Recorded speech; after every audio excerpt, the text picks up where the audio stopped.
They say I'm taking the shit. I ain't taking no shit. I'm the Don, bro. I'm shitting on old media. What the fuck? What's up, Fight World? It's your boy Ego. They gonna lie. See, they be lying on me saying Ego taking the shit. Ego ain't taking no shit. I'm shitting on the game. What I gotta take a shit on? Man, you seen them Warriors. You see, this is that Bay Area bounce back, bro. Game 7. Y'all know what it is. Oh my gosh, let's get it. It was all good just a week ago. Yup. Smash the like button. Growing up in the hood, just my dog and me. It was all good just a... Oh my gosh. Rematchroom. It was all good just a week ago. Yeah. Man, oh my gosh, this new media shit is like what? I just spoke the most speech in the phone. Them crackers up there bleaching, you don't. You talking reckless. Oh my God, they talking reckless. They talking reckless. I spat no more speech in the phone. It was all good just a week ago. Let's get it. What up, Fight World? We having a great day, everybody. It's still hot as fucking Cali. It's hot as fuck. Nah, I don't know, Larry June. Is he raw? I mean, y'all let me know. Hey, we the mob, we the gang, we the gang. Gang, gang. Bring the mob, bring the pain. We running. Shout out to the Warriors. Coming back to the Oracle. I did the 7 reasons Anthony Joshua Ruiz. I was sounding something like the Oracle. Trapped in the Matrix, no Luma. Put these rappers in a coma. Oh my gosh, let's get it. Gang. City, state, zip. Where y'all at, though? Where y'all at, though? I say city, state, zip. Where y'all at? Where y'all from? We gonna get it. We gonna come. We gonna... Oh my gosh, I gotta switch up the beat. This shit is cool. This shit cool. Oh my gosh, we got the juice now. You want it. You want it. You wanted all the juice. Man, it's hot as fucking Cali. And we bringing the heat. Shout out to Cleveland this evening. YouTube was playing with it. I tried to go live. They wouldn't let the boy go. They wouldn't let me go live with it. So I wait and went live with it. Bro, I tried to go live. They wouldn't let me go live. It was something. The YouTube was down. Shout out to the whole California. I told you I'm a California king. I ain't talking about no mattress. I told you I ain't talking about no mattress. California king shit. Hey, throw your doves up. Shout out to Florida. We go talk about the Las Vegas. Oh my God. Hey, D Bevel be creeping. He be creeping from the desert. 108? Oh hell no. He said it's 108. And the haters wanna hate. Gang. 108 and the haters wanna hate. Oh my gosh, bars. 108, the haters wanna hate. Oh my gosh, let's get it. Shout out to Raleigh. North Carolina, they said they fucks with me heavy, man. I'm feeling something like a panther. I'm like Cam. Cause I come through in something new to weigh a ton. Let's get it. Cam Newton. Oh my gosh, where y'all at? We the gang. And we maintain. It's hot as fuck out here. So I'm indoors for real. Let's do a little bit more of the roll call. And then we got to talk about this hot shit, this hotness. I'm in the sea like the Loch Ness. I got this. Locked is your man Ego. We ain't never regal. State property, B. Siegel. Fly like an eagle. And I do this for the people. Let's get it. Shout out to Lamont, California. Old media bleeding. All right, y'all got me hyped. Hold on. Cut this shit. Y'all got me hyped, bro. He said, old media bleeds. So I told you what I came to do. They thought it was a game, bro. We round the clock with it. 7-11. I'm the 7-Eleven of boxing. What you need when you need it. Okay, I got y'all. Man, we control the narrative. D Bevel been slaughtering you. The shooter's been slaughtering you. Bro, where they at? We just keep growing. Man, Eddie Hearn, he been catching some L's. Rematch room. We got to talk about it. Rematch room got some L's. They got L's like Cool J. I used to tell you that your hair look fly. Kiss you slow and stare in your eyes. Now I talk real. You know, they got them L's like Cool J's. Them double L's, bro. Rematch room got some L's like Cool J. Jewels and Cristal got a mackin' funny style. He ain't watching you, he rather watch his money. Can't protect treasures when it's in a glass house. Soon as he turn the corner, I'ma turn it south. Food blow, frontin' in the 6 with the chrome. Yo, B, why you leave your honey all alone? They got them L's like Cool J. Know what I mean? Sweet as apple pie, baby. You know, any given Sunday, gunplay's optional. Man, we Willie beaming this shit.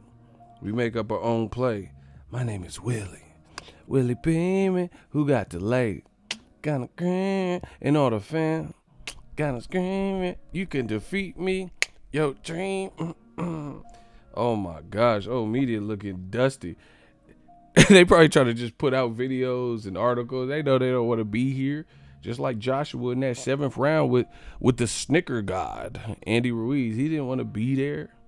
Listen, this, as I mentioned, was the worst thing that could have happened to Rematch Room and Anthony Joshua. Just how it all played out. They got Andy Ruiz living his fucking best life, bro. And I'm not downplaying him and his team and what it took for them to get there, because they deserve it.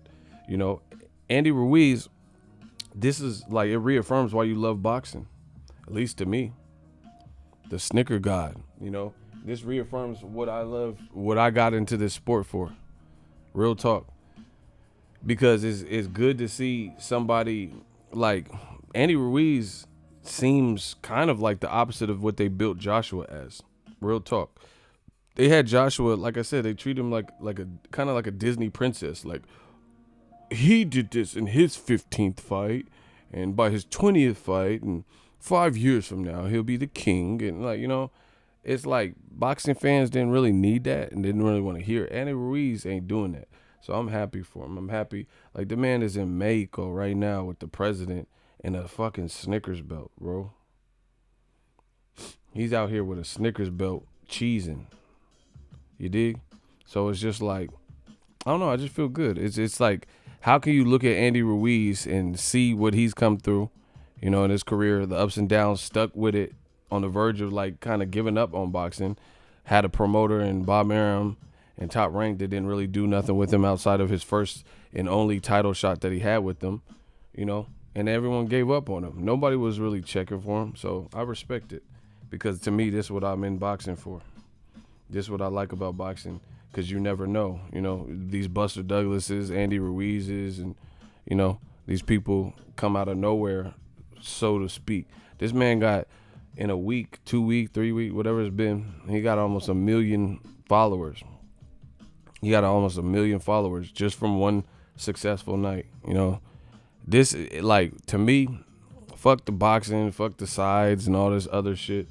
That's inspirational, just based on the fact of being a human, to show that you can stick with something and keep it moving. Don't get discouraged. You know, you don't have to abandon. Like, Andy Ruiz didn't like leave the Top Rank deal and then, you know, start work with different people. You know, he stayed, it sounds like he stayed down, got the same wife. You know, he's been working with Manny Robeles for a while.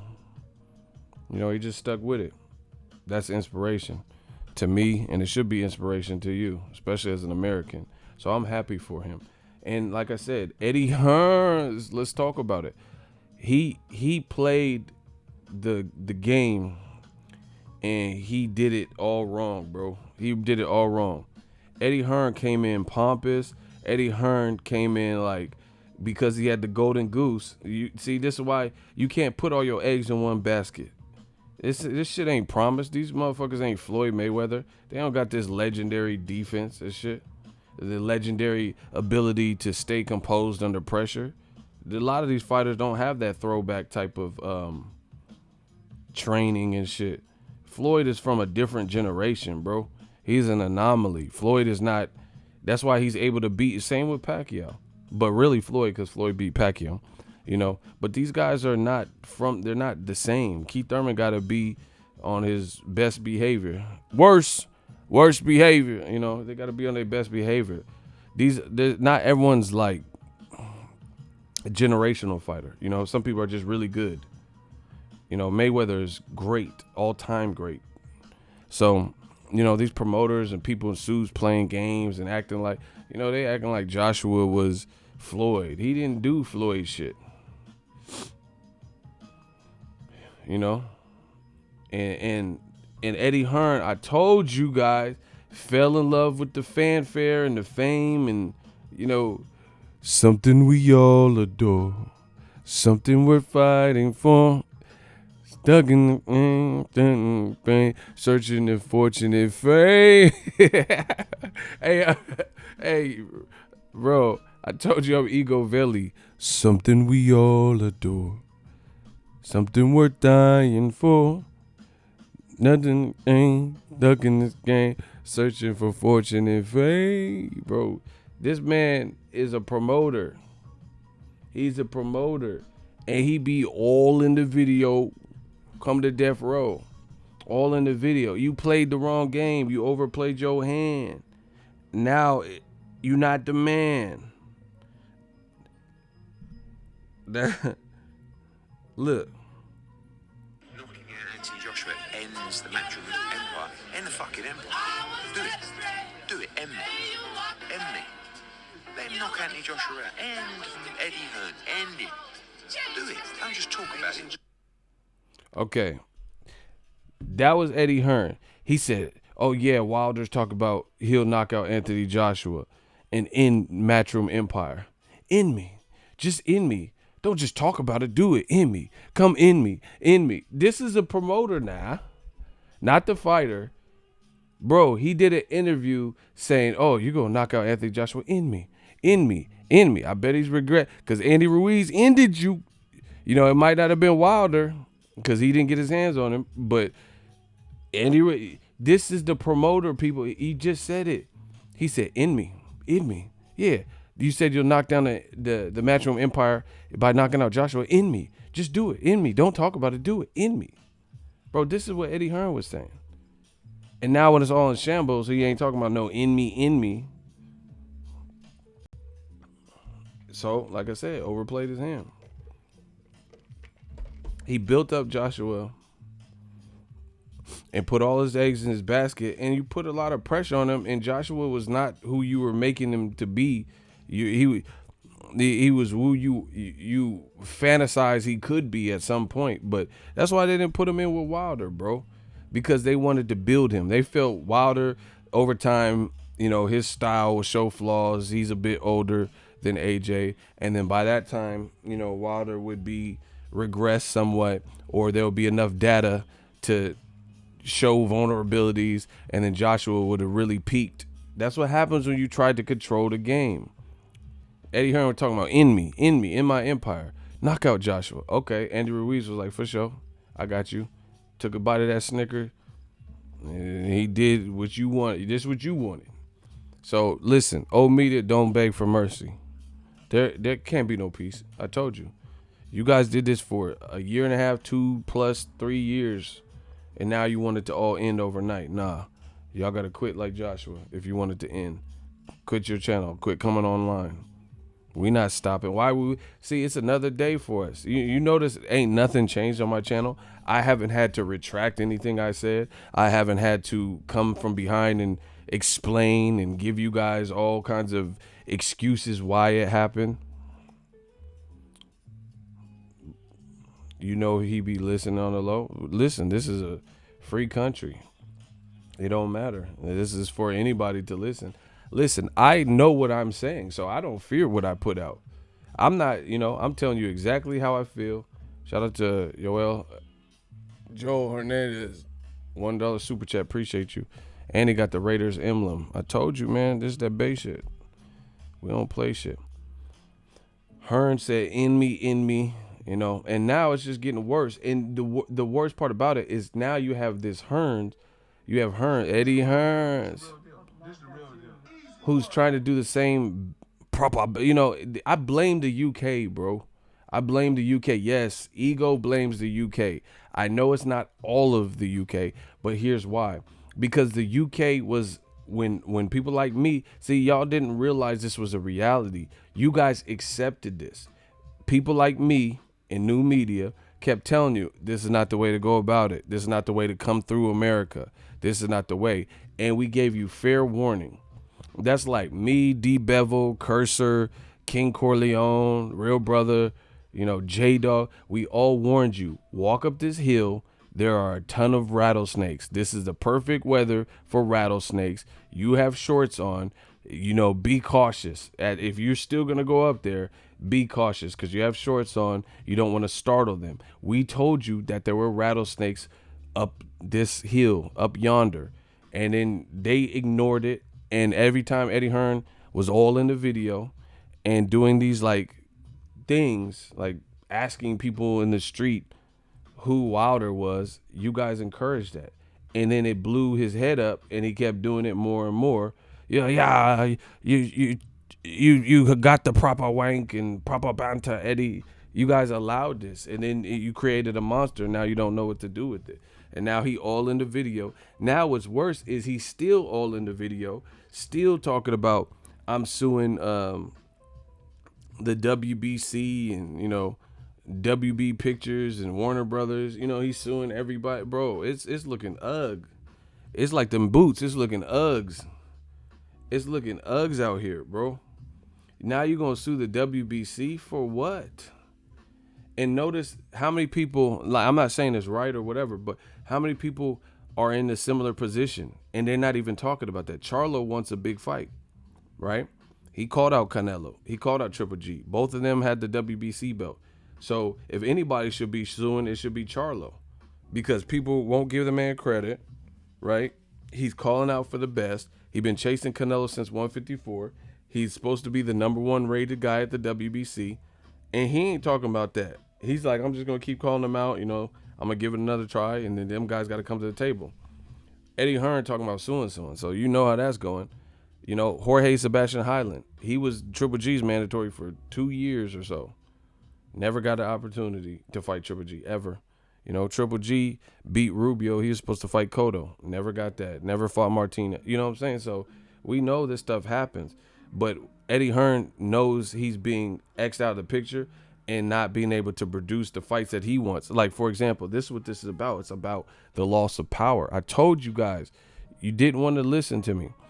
I've read Robert Greene's The 48 Laws of Power. It's clear a lot of you motherfuckers haven't. You have not read any strategist book, Sun Tzu, The Art of War, 48 Laws of Power. They teach that shit in prison. They teach you to read these pieces of literature because there's game in there. I know for a fact, a lot of you motherfuckers haven't read the book because you're all the laws of power, you're doing the opposite. You're doing your own thing. Same thing with Eddie Hearn. Or you read it and you didn't retain it, he's not achieving power like this. So he said he's going to sue the WBC. I ain't heard them say nothing, but Bob Arum did an interview with the UK media, IFL, and he said, good luck on that. And he kind of had like this, like, I know you ain't going to win. They said, oh, what about Eddie said the Wilder Fury, he's going to get in the way of Wilder Fury Part 2 because Dillian White is owed a shot. Bob Arum was like, good luck, Eddie Hearn. He laughing, bro. They laughing. Bob Arum is laughing. Bro, go watch the interview. There was no ounce of worry on Bob Arum's face. He's just like, okay. Good luck, Eddie. Like, dude, motherfucker was like, he was not shook. He was not spooked. Anthony Joshua looked more afraid to walk out to fight Andy Ruiz than Arum. Arum looked, when he heard that, Arum is the Bodfather, bro. He really is like he'll just tell you straight up. He said Dillian White's time is up. That's what he said in the interview, bro. Go listen to it. He's like, Dillian White, he had his opportunity. Oh well, like Bob Arum will just tell you the shit, like how the fuck he's feeling that day. He been in the business too long, bro. He said, yeah, exactly. That's his exact words. Shout out to Brandon. He said, Arum said, Dillian's time has passed. Bro, you ain't getting no title shot. His sound like the motherfucker knows something that we don't know. He said it with the utmost confidence, bro. He said, Dillian White, he's cool, but his time has passed. Bro, he said his time has passed, bro. And that's like a double, like in the world of rap, that's like a double entendre. He might have been saying his time has passed because they just sent the killer over to fight Dillian White with Oscar Rivas. So Arum might be like, watch what happens in this Rivas fight, motherfucker. Because that's a top rank fighter. Oscar Rivas beat Brian Jennings. So that's another reason why this man, Bob Arum, got double entendres. Smash the like button. I'm the realest out. It's okay. So he might have been thinking of like that, which is what I told you. That shows pure desperation. Eddie Hearn is already envisioning himself being boxed out and not getting the fights he wants. So now he's threatening to sue. Oh, I'm going to sue you. And, you know, Tyson Fury got to win.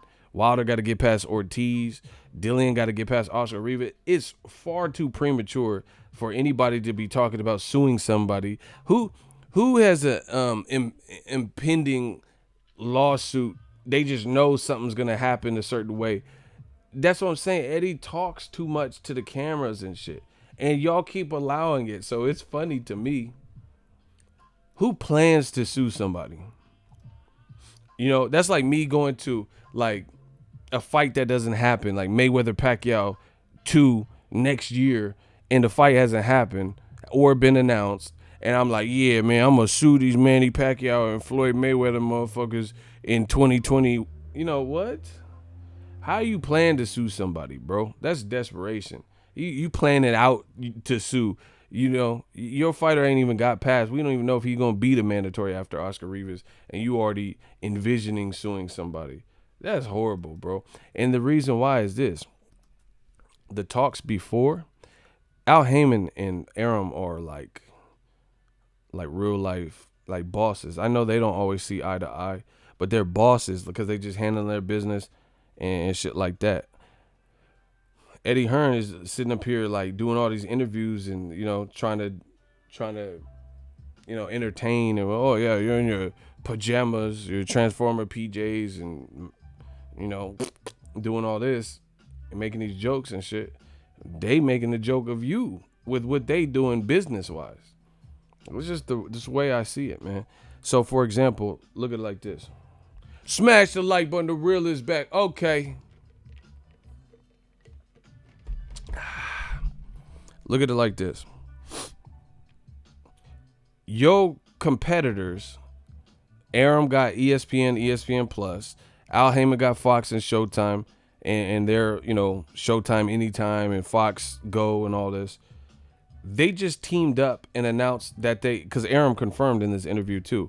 He told the plan. He said Tyson Fury is going to fight, if he gets past Schwartz, fight one more time, not 3 like Tyson Fury keeps saying he wants to fight.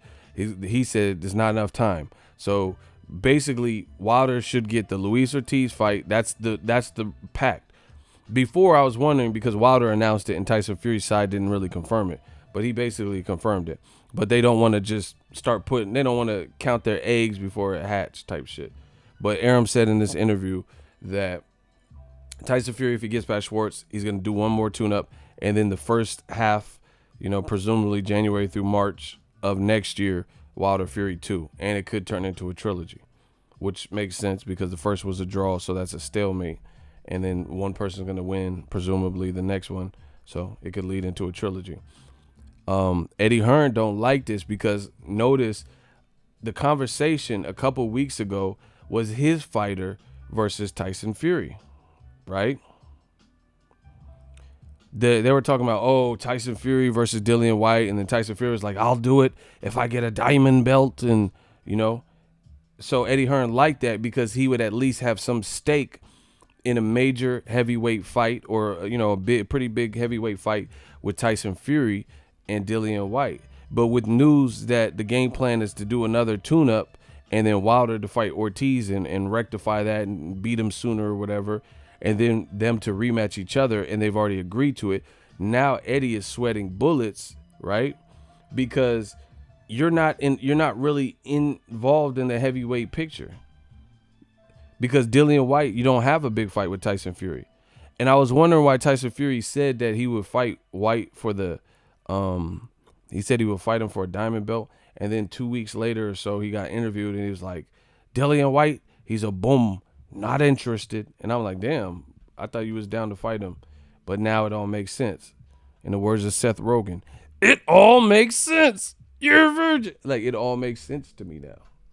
The reason he had to change his mind because his team behind the scenes was getting it done, a rematch with Wilder for 2020 first half.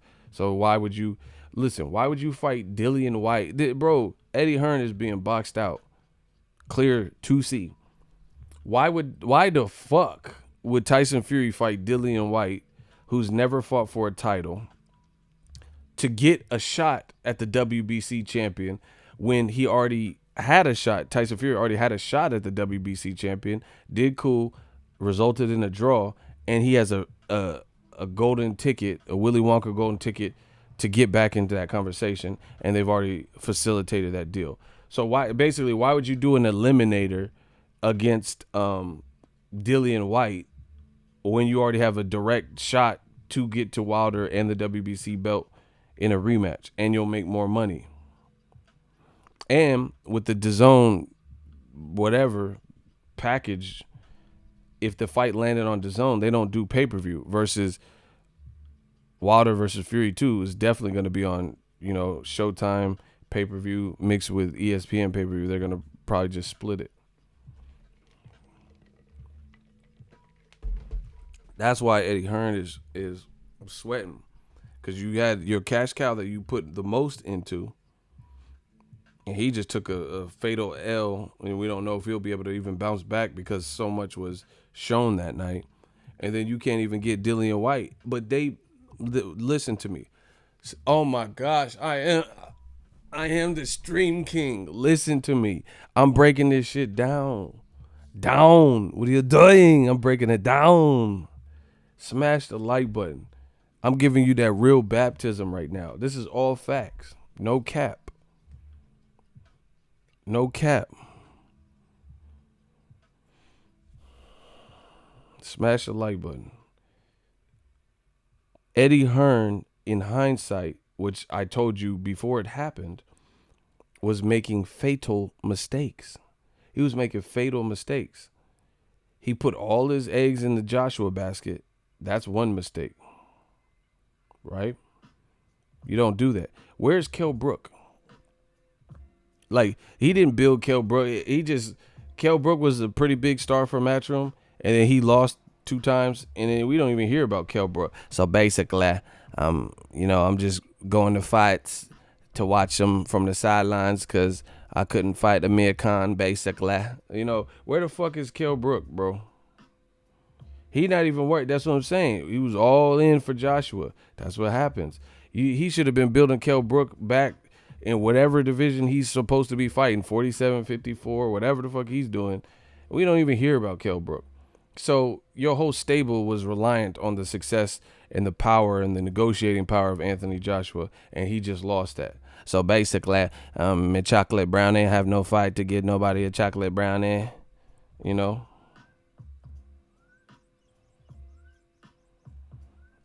So it's like you put all in with Joshua, weren't even worried about building up these other dudes or building Kell Brook back and shit. So now when it loses, it's like, damn, it's like playing Jenga. Joshua loses, the whole shit fall. It's like taking out Joshua's that one fucking Jenga block that you take out and the whole tower fall. That's why nobody else is doing that. Like, I mean, nobody wants their cash cows to lose, but if Al Heyman, Mikey Garcia just lost, and it's not like, oh shit, the collapse of PBC, because Mikey's not even officially signed to PBC. So that just enhanced Errol Spence, and they still have Errol Spence. I told you, Al Heyman is Sosa. He snuck the killer with the glasses in the shotty, and he put the gauge to Joshua's back. Scarface thought he was doing something. Okay, brr, you fucking cockroach. Brr, you think say hello to my little friend. Brr. Scarface thought he was airing shit out. The dude just came up with the gauge. Just Scarface. Okay, fuck you, man. Brr. You think you could do this, me? He was getting shot up and shit, and they was licking shots at Scarface, and he was like hyped, like he was like happy to get shot. That shit, cause he was off that yayo. I'm off the yayo, man. He was like, pop, pop. Okay. He was just eating them shots. But he couldn't eat the dude's shot from the back that blew out his vertebrae. That motherfucker was just, there's TVs playing in the back. That motherfucker just was creeping. That's Andy Ruiz with the shotty. And while Scarface was like, okay, fucking cockroach, man. You think Sosa, you think you better than me? That dude came with that gauge, bro. Put that double barrel to him. Al Heyman is Sosa. Andy Ruiz is that quiet motherfucker that just crept up on Tony Montana. I'm Tony Montana, man. Yeah, okay. Yeah, bro. Scarface was doing it up. He was feeling himself. Till that shotty motherfucker came. That's Andy Ruiz. Quiet, don't say nothing. Got that slow walk. That's how you know somebody finna blow your back out. When they just walk that slow and calm, man, you getting your back blown out, bro. That motherfucker was like, your walk too slow. You definitely up to no good. When motherfuckers had that slow walk, then like you need no facial expression, and motherfucker gotta do what I gotta do. That's what he's thinking. Yeah. And so Eddie Hearn made some mistakes. And then same thing with Dillian White.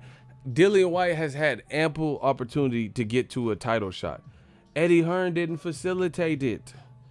Listen to me, man. Hey, man. Hey, bruv, listen.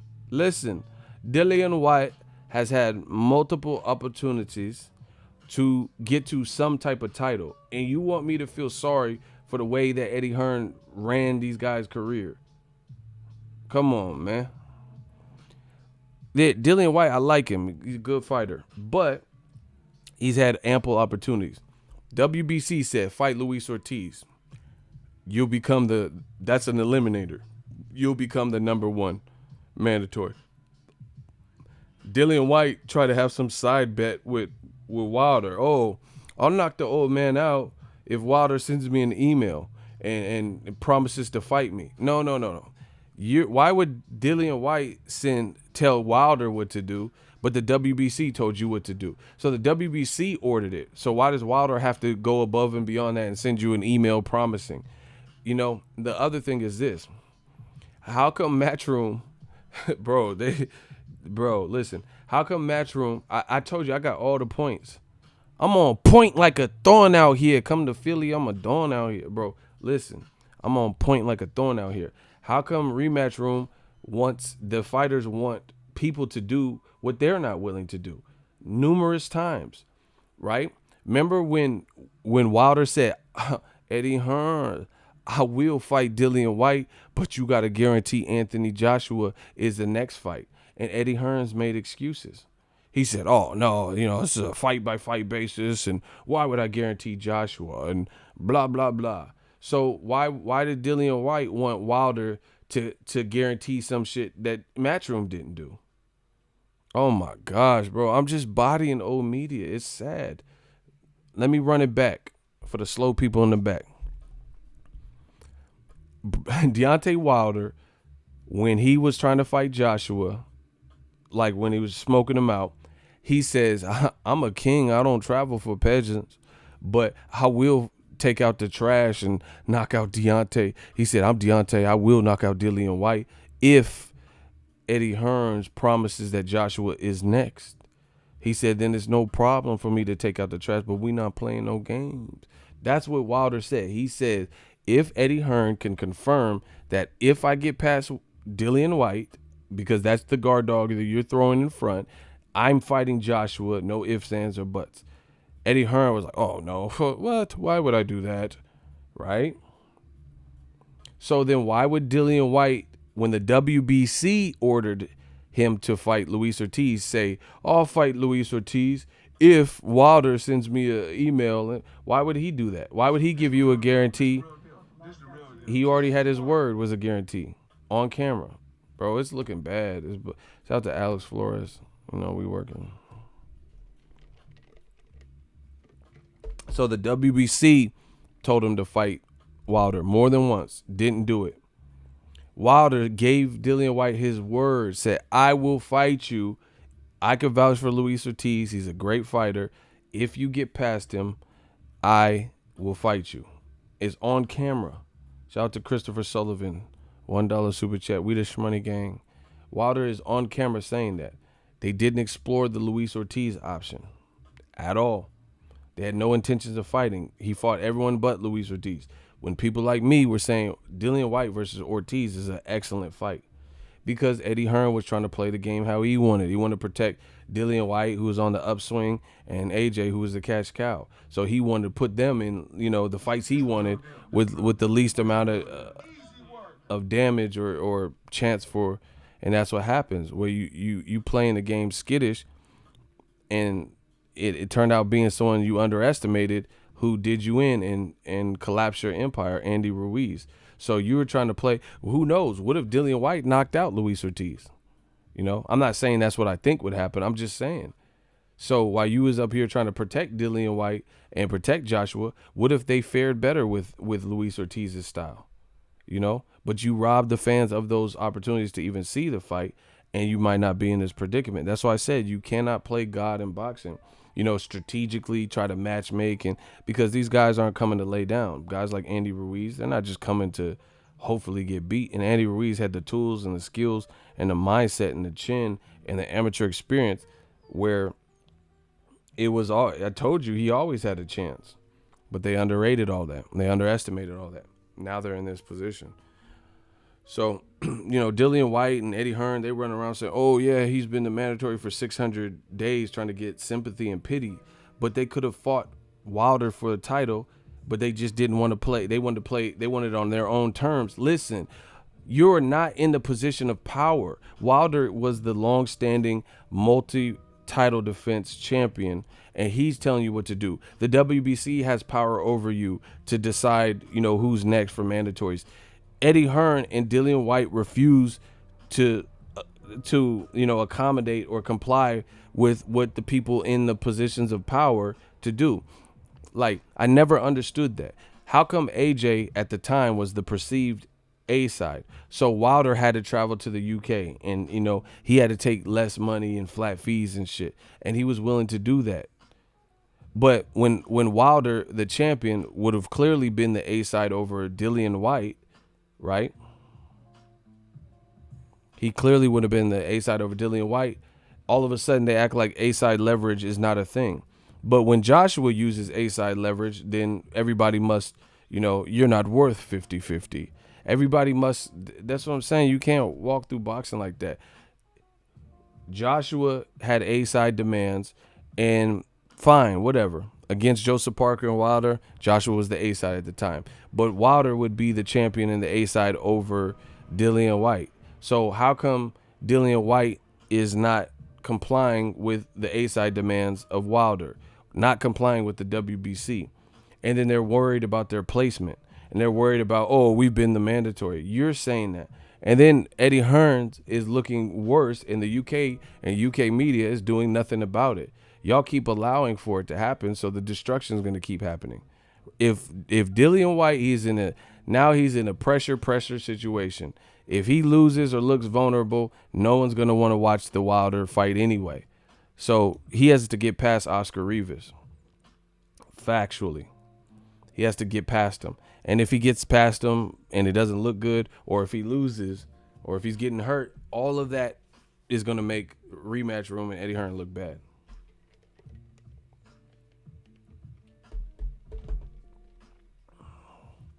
Period. That's going to all make it look bad because Eddie Hearn's planning on suing after July. We don't know if Oscar Rivas is the man. We got to see what happens in the fight. That's not just a foregone conclusion fight. And see, this is the thing. I actually like Dillian White, but people are rating him as if he's like Thor or something. He has power. He has a good left hook. He seems like he's a scrapper. Like he's down to fight. I don't think his heart pumped Kool-Aid, but Joseph Parker had him hurt. He was on all fours and winded and tired. Robert Helenius hurt him too in the second round, I think, and Joshua obviously hurt him because he stopped him.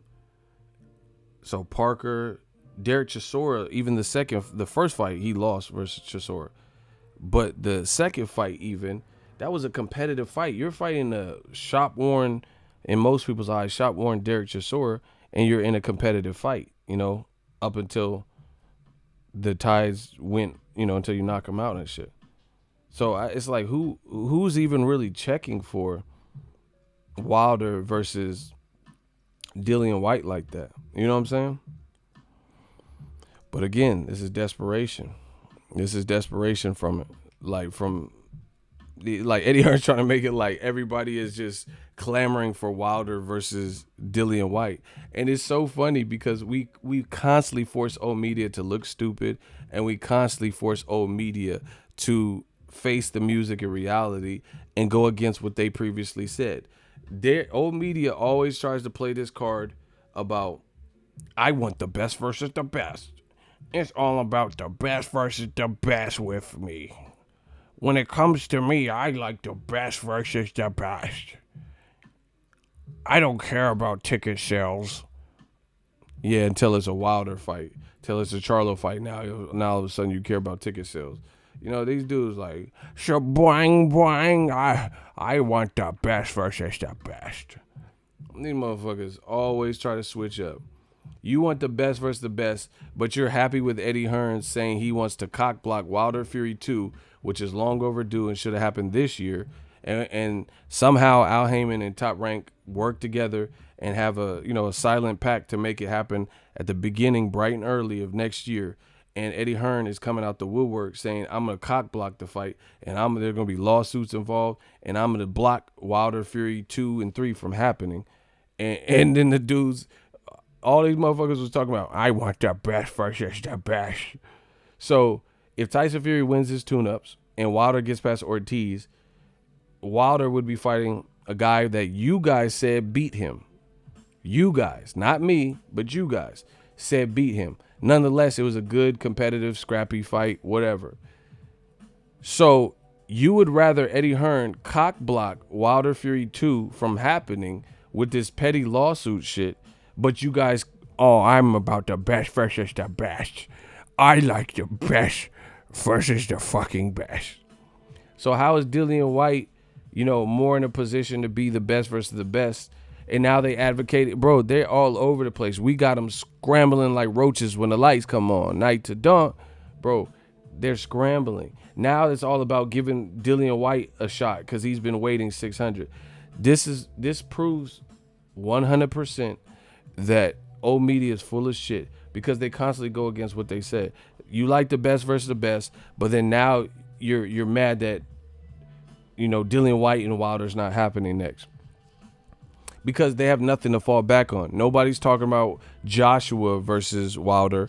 Eddie Hearn is hurt, with that move. So now they have to revert back to what they were saying before when Wilder was trying to get straight to Joshua and you threw Dillian White out there and threw him out there as a guard dog and a buffer between Wilder and Joshua. That's what Eddie Hearn did.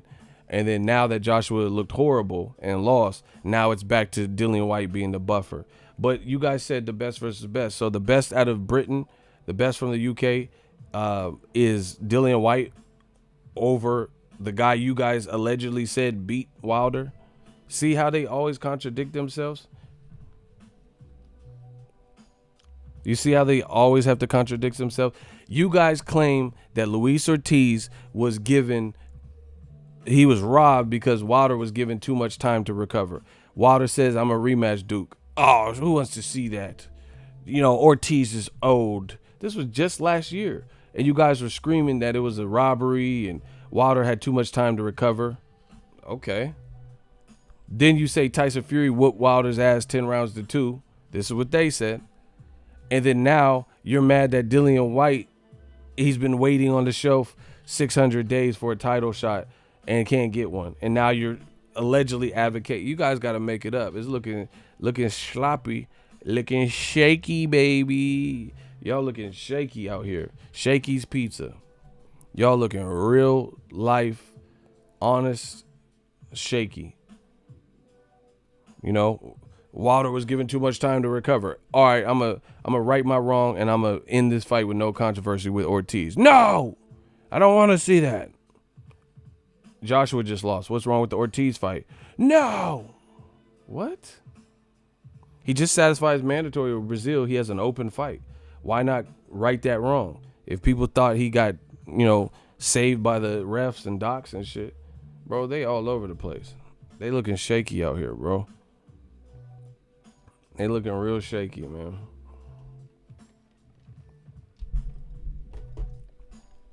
Their favorite author is Shakespeare. They looking shaky, man. And now it's all about Dillian White has been robbed of an opportunity. Y'all just want a hero so bad for the UK, bro. And you see Eddie Hearn getting boxed out. Just call it what it is, Crazy. But anyway, another reason I don't personally smash the like button. The real is back. Another reason I don't feel bad that Dillian White's not getting a title shot is because this is how they chose to play the game. Dillian White, okay, first of all, Wilder has one belt. So stop this mandatory mumbo jumbo, right? He has one belt to defend, one mandatory. He just did that May 18th with Dominic Brazil. Fact. WBC says we chose Brazil as the mandatory. That satisfies it. So despite, if you're mad, despite what Eddie Hearn says, despite what Barry Hearn says, Barry Manilow, Barry White, oh, you just keep out my verse, my last, my everything. It don't matter what none of the Barrys say. The fact is that satisfied is mandatory. You could cry about it. You could do whatever the fuck you want. Get some Kleenex, have a fit, piss on yourself. Everybody's peeing their pants. It's the coolest. Like, you guys do whatever the fuck you want. That's what it is. And we knew that's what it was. Another reason I don't personally feel bad. Oh my gosh, I'm destroying old media. This shit is crazy. This shit crazy. That shit crazy. Another reason I don't feel bad is Wilder is one person with one belt in the heavyweight division. Meanwhile, what they always bragged about is Joshua with the 4 belts. So that's an in-house fight that they could have and should have made before Gerald Miller was ever given the opportunity to face Anthony Joshua. But Eddie Hearn drug his feet and he wanted to cash out on the Gerald Miller fight because he probably thought AJ would beat him and, they would use the drama, I'm taking your mom out and all this shit. And he tried to extended stay. He tried to extend his stay and he overstayed his welcome, because Gerald Miller failed a drug test. Then they had a second opportunity to give Dillian White, who had a better 2018 with names, than Gerald Miller did. So not only did you give Gerald Miller the opportunity when it should have been Dillian White, if it wasn't going to be Wilder Fury or Luis Ortiz, you still gave Gerald Miller. You had the opportunity to rectify it. And Dillian White says he was down to fight AJ, had already been training and getting in shape for 5 weeks because he knew he was going to be coming back and fighting somebody. He said he brought it up to Eddie Hearn, and Eddie Hearn switched the subject. This is all on Talk Sport. So all on an interview. So they had a second opportunity. If you cared about Dillian White getting a title shot so bad, he could have fought for all the titles. Let's say Luis Ortiz ducked AJ, like you guys like to say. He ducked $7 million, right? So when Miller failed the drug test and Luis Ortiz ducked $7 million, they needed an opponent before Andy Ruiz, right? If you cared so much about Dillian White getting a title shot, then he could have stepped in. And he wanted to step in. And he told you, I was never afforded the opportunity to fight Joshua after Miller failed a drug test. His words. So you guys don't give a fuck about if Dillian White gets a title shot, because you wouldn't be worried about him getting a title shot with only one belt when he could have easily been the person before Miller was selected or even after Miller failed a drug test to get a title shot.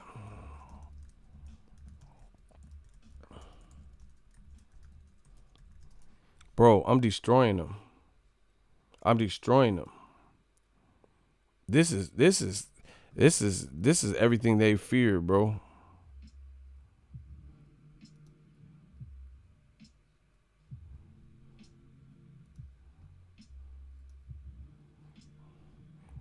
Look, right there. Sky Sports, April 29th. I would have stepped in to fight Joshua, Dillian White. Boom. You guys see that? And there's the link. Dillian White says, I would have stepped in to fight Joshua. Dillian White sends message to Joshua after Miller's failed drug test. Bro, it's all here. White calls Joshua a liar. Bro, I'm destroying him. Everything that old media stood for, I'm destroying them. I'm destroying them. Look, White calls Joshua a liar. I never got an offer for a June date.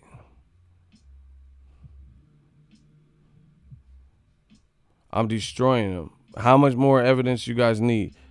Dillian White said he was with the smoke. Look, Talk Sport, as I mentioned. I covered all this. I made videos about all this.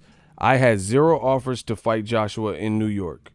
So he was an opponent, and they said he was asking for too much money.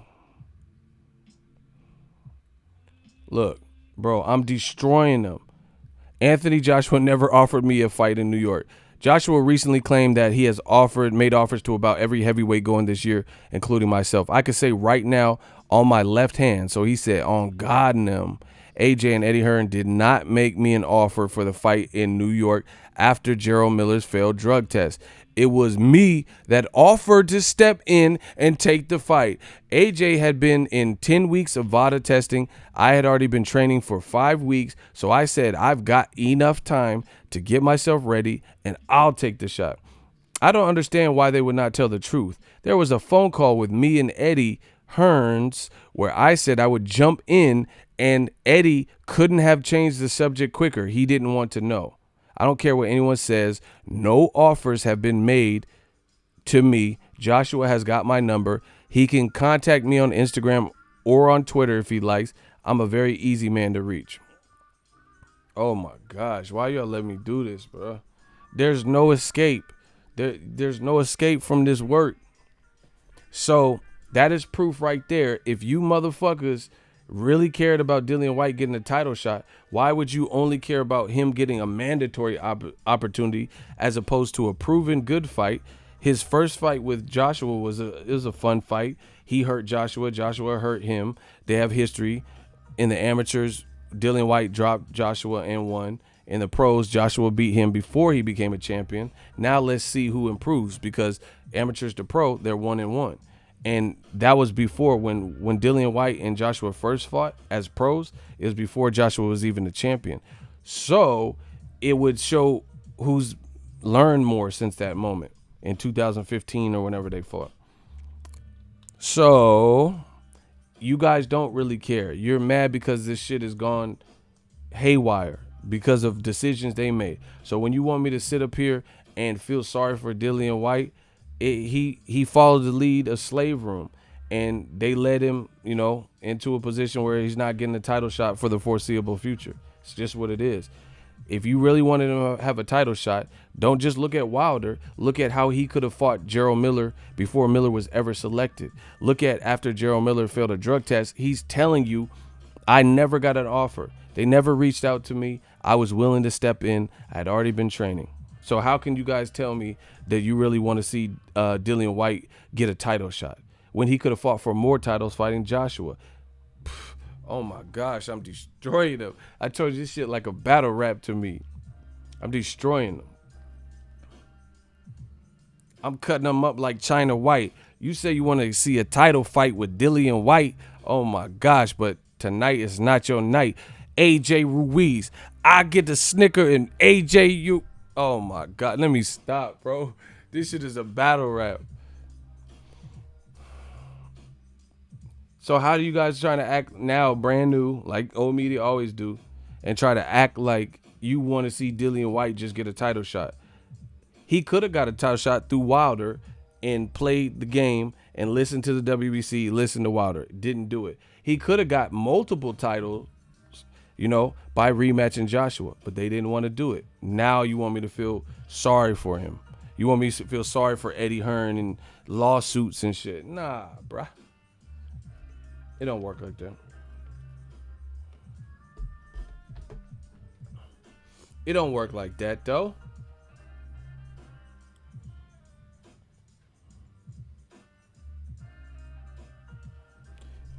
It says because he was already training, that's why they didn't want to put him in there with AJ. Exactly. Because Eddie Hearn knows that Dillian White has grown as a fighter, and he always gives Joshua a dangerous fight, and that would mindfuck Joshua, who probably had the panic attack that they're denying, and he didn't want to put him under that pressure. So they cherry picked, or who they thought was a cherry pick, and they put him in there with a Mexican Guerrero. They put him in there with a fucking warrior, and it was the same outcome that they feared. That's why you have to just let them fight. It's like little kids and shit. You got to just let them fight sometimes. Let them figure it out. But that's what happens. Eddie Hearn tried to map it all out and all this shit, and it backfired on him big time. And this is how I know it's desperate, because you willing to burn your bridges with the WBC and accuse them or take shots at them because you don't have power. You don't have the power. Everything is riding for the heavyweight division. Everything is riding on Joshua winning the rematch. Because Dillian White, he's a good fighter, but he got to get past Rivas. But beyond that, you're being boxed out. You thought you could get Dillian White versus Tyson Fury, which would have been a good fight. But now you find out Tyson Fury, if all goes well between him and Wilder, then they're going to be fighting each other. So you're not even in that picture. So who you gonna put? You gonna put Dillian White in with? He gonna get no title shots because Ruiz has got to rematch AJ. Wilder's gonna rematch Ortiz, and then if he gets past that and Tyson Fury keeps winning, they're gonna rematch. So he's X'd out. He's X'd out of the picture. How can Dillian White get a title shot now? And then the worst part about it is just a simple common sense. You gonna threaten anybody? I don't know how that will go your way. So let me get this straight. Just conventional wisdom, common sense. Top Rank been in the business since the 60s. Al Heyman is a very powerful figure. Both, based out of America. The WBC has American offices, but I believe they're based out of Mexico. But here's the thing. They have a WBC champion that is in line with Al Heyman. And then they have a good working relationship with Top Rank, right? Like, Eddie Hearn already lost when it came to Devin Haney. He thought the WBC was finna fuck with him and then offer up Luke Campbell, Devin Haney for the vacant belt. And they're like, nah, bruh. Lomachenko fighting Luke Campbell. And he was like, what? He thought the WBC was going to offer up Dominic Breazeale and somehow put Dillian White in there with Wilder. And the WBC was like, nah, bruh, he fighting Brazil. That's the actual mandatory. That brings me to my point that I brought up yesterday. Dominic Breazeale offered to fight Dillian White. They have made so many blunders. This is disastrous. And that probably happens when you keep doing videos and you're not worried about and looking at this strategy and thinking, you're omnipotent because you have Anthony Joshua who is doing well for himself. Bro, Dominic Breazeale said, I will fight and clear up the mandatory status since we both are saying we're one. I know I'm the mandatory. He told Sky Sports he would fight Dillian White. This man, Eddie Hearn, put Dominic Breazeale. He put Dominic Breazeale. He put him in there. Dillian White, he put him in there with Derek Chisora again. Rematchroom. Why?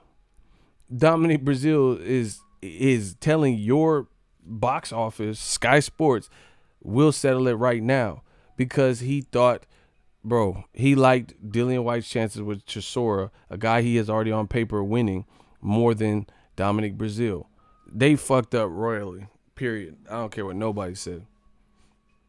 Because now, if Dillian White would have knocked off Luis Ortiz like the WBC and Wilder said, then nobody would be talking about Wilder Ortiz too. Because Dillian would have stepped in and made a big splash by beating Ortiz. If they didn't choose that option, but they gave Dillian White the shot to beat AJ, then he could get belts that way. Or he could have done what Dominic Breazeale said, and let's both fight to see who's the number one, and we'll end all confusion right now. So Wilder, May 18th, wouldn't have even fought Breazeale if Dillian White knocked him out. So they've had multiple opportunities that were clearly defined and clearly outlined to be in the heavyweight title picture, either against Wilder or Joshua, or to secure that number one mandatory spot. They did everything their own way. Shows you the arrogance. Now they want to play victim, man. It's crazy. It's like Permit Patty. This is the same shit. That bitch in the Bay, Permit Patty. She calling the police on a little girl selling water as if she's moving kilos or some shit. And then when people are like, oh, you little, people hear the story and then they found her social media and they start harassing her. She tried to play like the victim. This is Eddie Hearns. This is Rematchroom. Eddie Permit Patty Hearns. Now he's trying to play like the victim. You refused to listen to anybody, new media, WBC, Deontay Wilder, who are all telling you things you could do to increase your chances, or get a coveted spot that you want for your fighters. You didn't listen to new media or myself when we said just make the Wilder Joshua fight last year. You didn't listen when we said, oh, put Luis Ortiz in with your fighter Dillian White. That's a bigger fight than Derek Chisora. They did everything. You didn't listen when we said, oh yeah, take Breazeale up on his offer. If you're not going to fight Ortiz, fight Breazeale to establish the number one, right? They didn't listen to anybody. They kept doing whatever the fuck they want to do. And then when, it's looking like it's looking right now, now they threatening to sue. Now they playing the victim. Now they want, oh, Dillian White, he's been waiting 603 days. Yeah, but this didn't have to be the case. You guys made these decisions. Now, back to Joshua. What makes it bad for Joshua is they built him up. His whole existence as a heavyweight champion was, look at me now. I got all the belts except for one. I'm the A side. I sell out stadium. All this material shit. I fought Klitschko, who's a legend. Wilder has 40 fights, and I have half of that. All that shit don't matter now because Joshua looked terrible. That's what happens when you build someone's image based on that bullshit. Now, when you don't have nothing to fall back on, you're looking crazy out here. All that shit that, oh yeah, Wilder in his 15th fight, he was doing this, and I was fighting Charles Martin. Yeah, how y'all tripping? I was fighting Charles Martin, me and Jenny. You did all this shit, and none of that matters, because the Snicker God went in, and nobody, now your shit say 20-1 or 21-1, whatever the fuck Joshua's record is. And so none of them, oh, I have 4 belts, and I did this with Charles Martin. None of that matters now, because the Snicker God has all them belts now. He in Mexico right now, eating a gordita. Right now. I promise you, he right there eating some of the finest of meats. You know what I'm saying?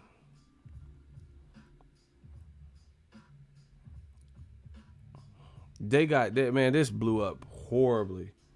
22-1. Yeah. So now you can't even they built his whole, that's why I said it. They never humanized Joshua. And that's when now it's coming to bite him because all of his everything he was built up. Oh, he has the look how many endorsements he has. Under Armour. How come Wilder doesn't have endorsements? And they did all this shit, bro. Look at his pecs and none of that stuff mattered, bro. Oh, Maya fool.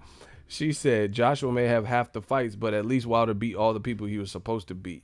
That's what I'm saying. Andy Ruiz is in Mexico right now eating the finest of meats. He with the president. They just turned this dude into, I can make you a celebrity overnight. They turned him into Kanye Twister, celebrity overnight. Andy Ruiz is doing it. He in Mexico right now. Like, listen, he in Mexico right now chilling off of one night. And Joshua is back in the gym with a concussion and shit. What? It's looking bad, man. It's looking bad. And I told y'all. Yeah, I told y'all.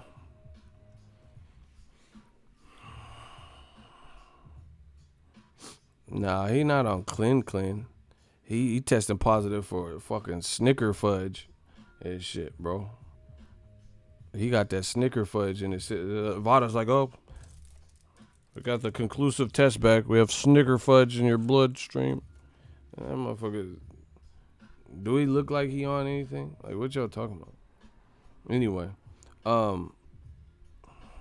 this man living like a rock star, getting love. You turn him into the man.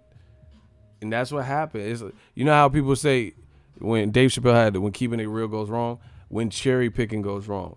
I'm not saying Andy Ruiz is a cherry pick, but they thought he was a cherry pick.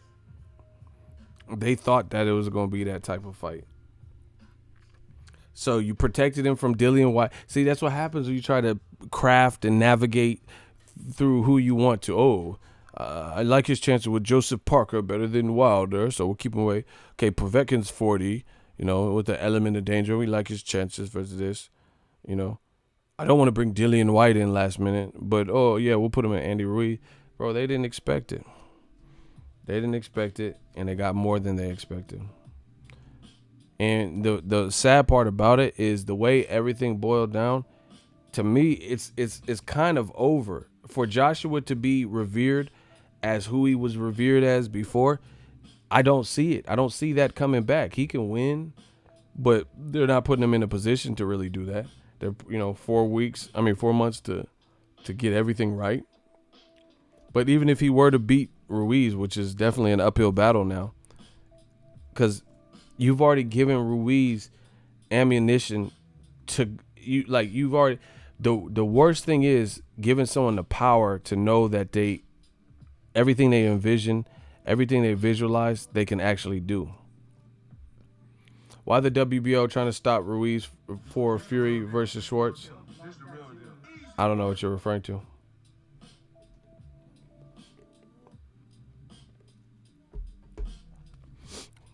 They're trying to strip. Oh, strip. I don't know.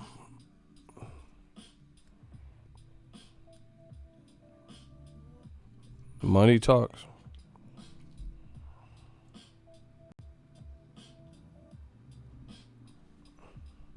Money talks. See, that's what I'm saying. Bob got deep pockets. He probably made a call or something. I don't know. I don't know. I don't know what this shit is. They did the same thing to Tyson Fury though. Tyson Fury beat Klitschko, and they said, "Hey, if you're gonna rematch Klitschko, then guess what? We stripping you of that IBF." So I don't know.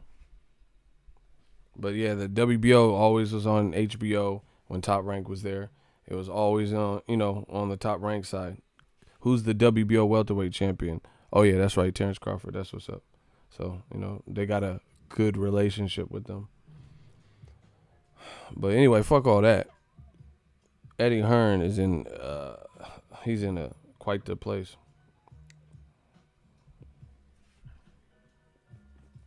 But the thing is, like, he brought this on himself. I really feel like that. Same thing with Joshua. Joshua didn't make himself feel human. So this was the worst attempt at an American takeover I've ever seen. Literally, in boxing. Oh yeah, we're about to take over America. This was the worst attempt at it, because Joshua didn't. He made his American. That's what I'm saying. I don't know if he'll be the same. He made his. It's hot as fuck. Hold on.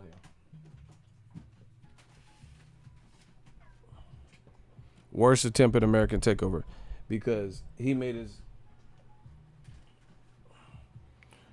American debut and put on the worst performance of his pro career.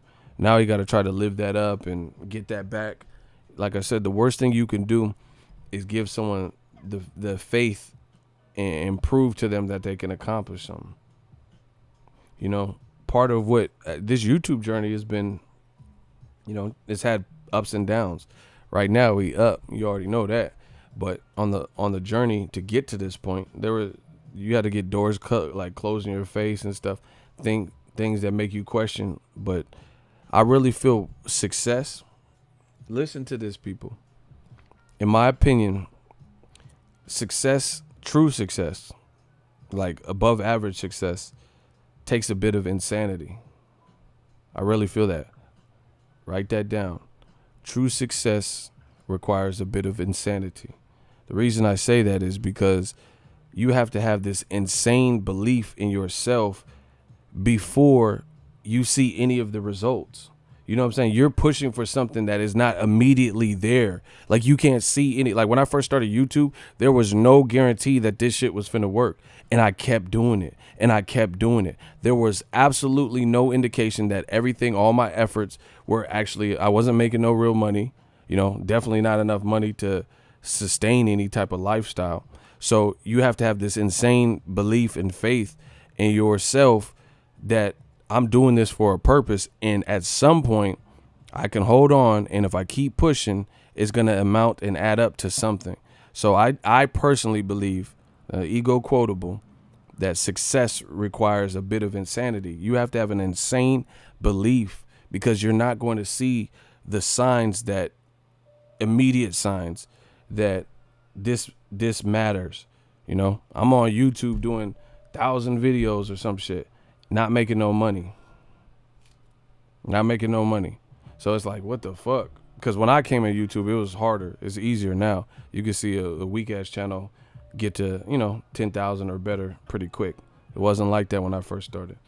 So you have to have an insane belief system, support system, and the self-assurance and the self-confidence to believe what I'm doing now is gonna grow. I'm planting the seeds, and it's gonna all pay dividends later.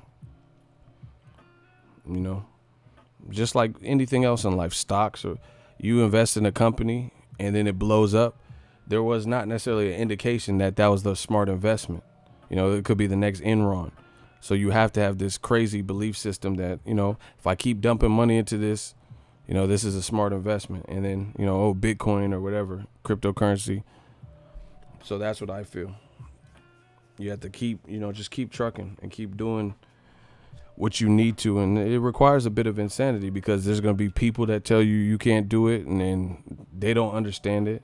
Like, even I'm being real, even my family members, some people didn't understand. I had to make them understand, because it's a new world my parents are from a different generation, they're not like 18 and shit. So they don't know, like, oh, you're trying to be a YouTuber. What is that? You don't want to get a regular job? Nah, I got this.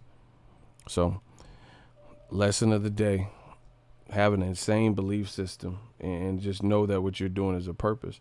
And I don't know, that bit of advice has served me well. I told you with this new media shit, bro, we coming. This new media shit is fucking real. I'm going against the grain. I'm on the front line.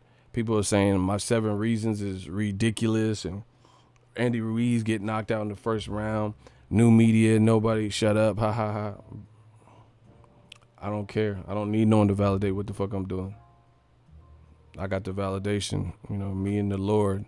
That's my validation. I believe good things happen to good people, especially if you stick with it. So make sure y'all stick with it. Don't fuck what people is talking about. I ain't never, me, I don't ever worry about what the fuck other people are talking about. I'm telling you what I feel, and more often than not, that's put me in a good situation. I have pretty good gut feelings and intuition. I told you this shit with Joshua was finna come. Y'all didn't want to listen. So y'all got to learn how to pick. They be picking racehorses with no type of priors to even suggest that they would win this race, hoping to be right. I go off of patterns. I go off what history has told me. I know that history repeats itself. And I even said this. If you're a real fan of mine, you'll know that I said this. I said boxing, they keep playing around. One of these big fights in the heavyweight division are going to lose. I said one of them are going to lose because you can't play with boxing like that and try to manipulate the board and all that. Shit, it even happened with Mayweather-Pacquiao. Pacquiao got slept by Marquez before the Pacquiao-Mayweather fight happened. History repeats itself. It really does. Everybody want to see Mayweather-Pacquiao. Everyone want to see Amir Khan, Kell Brook, Victor Ortiz, Brandon Rios. They didn't make the fights when the fans wanted them. All them fights is horrible now. Mayweather-Pacquiao was the best out of that bunch. But who wants to see Amir Khan, Kell Brook at this point? I don't. I mean, I'll watch it, but it don't do nothing for me like that. It don't mean nothing. Can they fuck with Terrence Crawford? Can they fuck with Errol Spence, the winner of that? So it don't really mean nothing. That's what happens when you play around. I told you one of them was gonna catch that fade. So, lesson learned. Y'all got to learn how to pick better. Y'all be picking channels leading you astray and shit, and then all y'all look dumb. All y'all. Meanwhile, new media, we making jokes. Fucking bitches enjoying life. Andy Ruiz is a snicker god. All that just from being truthful while they was being facetious and lying and shit, bro. Told you. California, I got y'all. I told you I was going to put Cali on my back. Didn't I tell you I was going to put Cali on my back and have a memorable run, make motherfuckers remember what we doing. We changed the game. I'm a pioneer. I'm a true legend in this game. If I ever leave, why would I ever care? Pound for pound, I'm the best to ever come around here, excluding nobody. Look what I embody. Oh my gosh, bro. Pound for pound, I'm the best to ever come around here, excluding nobody. Look what I embody. Shout out to Hove. Bro, we on some different shit. So we just enjoying life. Get to reap the benefits and the fruits of our labor. Appreciate you guys for holding the kid down. All that senseless talk about bullshit, this is your payback. This is your payback. And I know it can't feel nice. I never ever have to go through this because I respect the game. And I'm not out here saying this bullshit. And the funniest thing is you guys need to, in my opinion, as true boxing fans, the people who fed you the bullshit, and then now they're going to try to switch and act like they knew Joshua wasn't, the man to beat. But for a fact they was, making videos or writing articles or leaving comments about how Wilder's a bum and ducking Joshua and stuff like that. You guys need to hold them accountable. How could you guys let somebody pee on your leg and tell you it's raining? You know what I'm saying? There's a difference between Alaskan king crab and imitation crab. How can you allow someone to, for the last year and a half, get views off you, have you riding for it, talking all this shit about Joshua is he's the one chasing the Wilder fight, and then now when it's all said and done, it doesn't look like, who believes that Team Joshua, with all this hurt and sparring and what happened with Andy Ruiz and the contradictions and all the lies that came out before the fight, after the fight, who really believes that it was Team Joshua adamantly pursuing Wilder?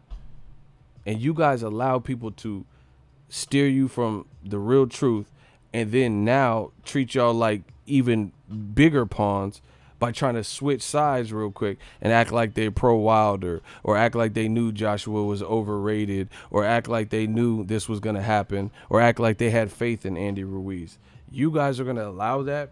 That says more about your character, because the moment someone shows me who they really are, then I believe them. And if you can't be a man or a woman and just be like, fuck, I really thought Joshua was that dude, or I really blah, blah, blah. I really thought Joshua's team, never told a lie. And then when you find out it's true, if you can't admit that and you try to switch to some others, oh, but Tyson Fury beat Wilder's that. No, we're not talking about that. We're talking about Joshua, his team, the incessant lies, what happened in the Ruiz fight. So I can't trust nobody like that. But if you guys can, that's your business. But you guys know what to do. There's a lot of great channels, I'm sure, and there's a lot of people who feed you bullshit. So pick accordingly. And I know it's hurt because I people's numbers is all fucked up. Bro, this is one of my biggest paychecks through YouTube. This is one of my greatest paychecks. It might be the biggest. All that off for telling the truth, especially with them super chats. That y'all went crazy on that. Actually, that's a fraction. It's really the money from YouTube, but the super chat's been going crazy too. I'm telling you.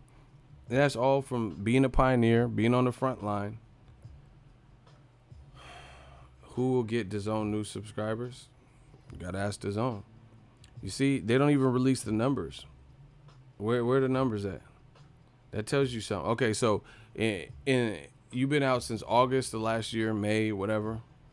You've released one number to one fight, and that was your biggest star, Canelo and Jacobs.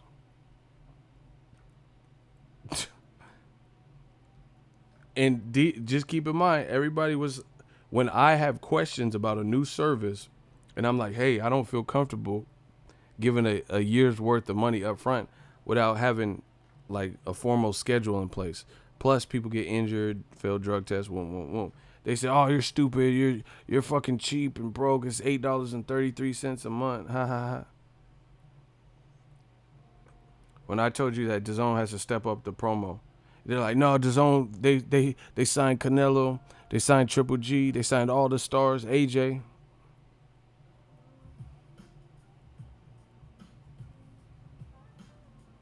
What about that shit now?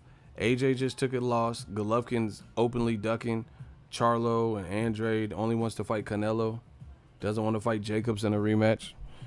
Canelo's not showing, at least in a good fight with Jacobs on paper, the same drawing power. Ego, honestly, do you think AJ can bring his career back? Me personally, I don't like to put that on people because I can't control what another man's desire is. But under the current terms, I would say no. Normally, I wouldn't, make that like assumption, but they're not putting him in a position to really win long term. Eddie Hearn knows he fucked up fatally. He gave all the power to a rival. PBC has all the belts, and now his pride won't allow him to just not have those belts. So he's all chips are in, all money in, like Nipsey Hussle record label, all money in on Joshua winning the rematch. But you only giving him 4 months, 5 months to fully train, to fully grasp everything that happened in the Andy Ruiz fight and correct everything. And it's not as easy as just, oh, if I get him hurt, take my time. Because you can't control if you are now cautious and gun shy because of what happened. Andy Ruiz can crack, and Andy Ruiz has good fast hands and counters, which is what I told you on the seven reasons. So I don't think they're maximizing their potential for Joshua to be able to come back. Under normal terms, if a promoter wasn't pushing him to an immediate rematch, he could come back. But I don't like his chances of coming back and being the same fighter when you're rushing the process. You're making a decision within 2 days when a man has a concussion to go through a rematch. That shows no regard at all for Anthony Joshua's health, his safety. This is why his father went ballistic probably. I mean, we may never know the truth, but a man had a concussion and the worst night of his professional career, and you talking about a rematch. That tells me a lot. It really does. Smash the like button. Like, see, maybe I'm too, like, maybe why I show less emotion than people is because I have a big heart. You know what I'm saying? Like they putting Joshua in a fucked up position, straight up. You know, I always try to humanize the fighter, but they put him in a fucked up position, bro. If he already had doubts and insecurities, which it looks like he did, I mean, just put in. They can lie and say, "Oh, this happened. This didn't happen in sparring, physio, and blah blah blah." But you can't hide how you feel internally. Shout out to Chad. He said $2 super chat. Appreciate you. Boxingego, my go-to for all things boxing. Much love. Appreciate you for the support. You know, you can deceive the public, or you can say this didn't happen in sparring and the dad was just upset, but internally they know what happened. So you can't fake that. So whatever really happened, they know. And you can't fake confidence. You can give a fake aura of confidence, but it's not the same as really being confident. You know what I'm saying? So all those little situations, and a lot of it is subjective. You got to look at it. A lot of it's subjective. People seen the performance and they feel how they want to feel. I think Joshua would quit. Tyson Fury said that Joshua would quit, right? Bob Arum said that it wasn't the same Joshua. It was like Jordan Peele's Us. He didn't use Jordan Peele's Us, but he basically said it was like a doppelganger. I don't know who the fuck was in there. It was an imposter because he looked horrible, right? Joe Joyce said, oh, his chin is suspect. This is what his peers and people like me are saying about him. So you can try to pipe down rumors and try to put rumors to bed, but people still feel how they want to feel. You feel what I'm saying? They feel how they want to feel. So Joe Joyce, if he just did an interview and he says Andy Ruiz exposed that Joshua's chin's not that good. He's a heavyweight puncher, and that's how he feels. So, people are it's subjective. People are gonna interpret this for what they seen. And in the game of boxing, that's hard because no matter what they do to try to suppress rumors, Joe Joyce just said Joshua ain't got no chin, basically. So that's his perception. So if he were to fight, then why would he not keep that and bear that in mind? So, to me, is really going to be an uphill battle, especially if they don't build Joshua back delicately, which they don't sound like they're trying to do. It's really going to be an uphill battle for him because the jury is already out. People seen and they know how you responded to the pressure. People feel you quit. Some people question your chin now. That's already done. That's already cemented in history. Plus, you gave Andy Ruiz confidence he never before had because he's getting love that he never before had. And he proved to himself that he could do it. Shout out to Chi-Town. Get down. Let's get it.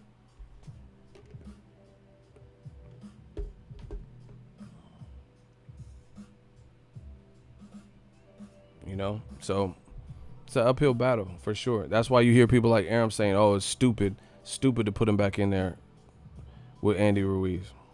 It's silly. It's stupid. It makes no sense. That's why you hear people like me. Bro, smash the like button, man. I'm about to drop that ether. Almost thought you would come with the ether. I got that ether. If y'all want that ether, can I get a hell yeah in the comments section? Let's get it. If y'all want, almost thought you would come with the ether. If y'all want that ether, can I get a hell yeah in the comment section? Watch how I break this shit down, like I always do. Shout out to Kennedy Linder. Oh my gosh. All right, peep it. This is why I watch the actions of people, not just what they say. I pay attention more to what they do than what they say. Anybody could say anything,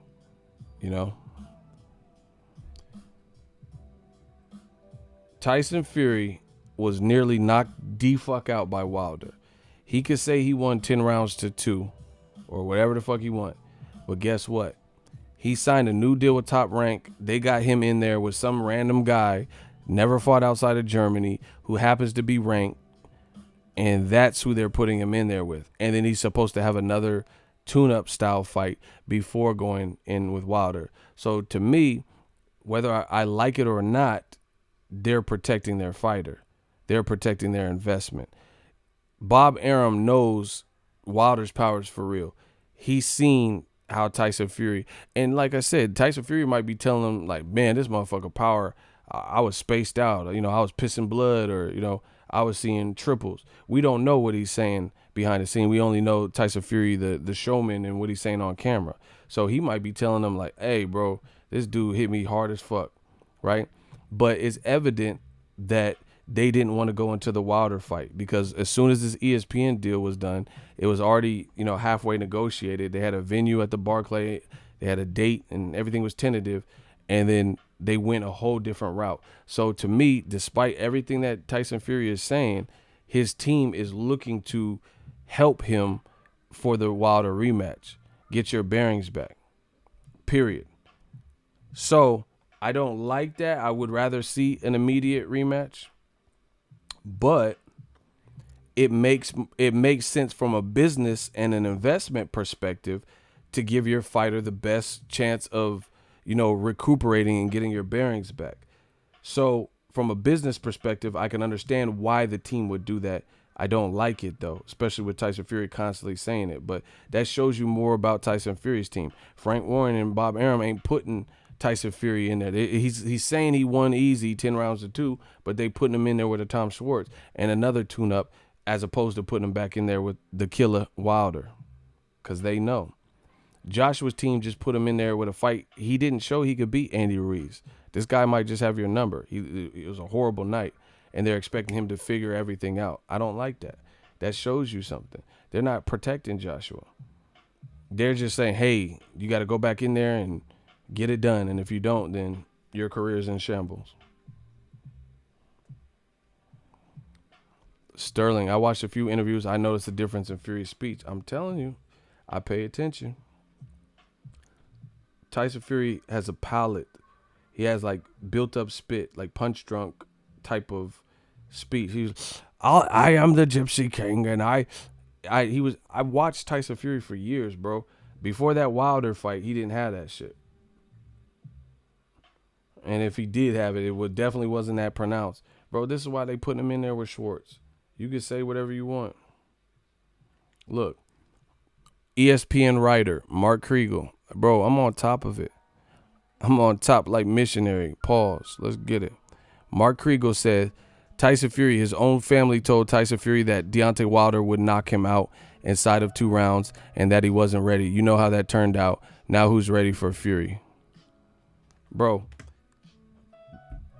you got confirmation from ESPN that his own family member didn't want him in there with Wilder, and he was just stubborn and made the first fight.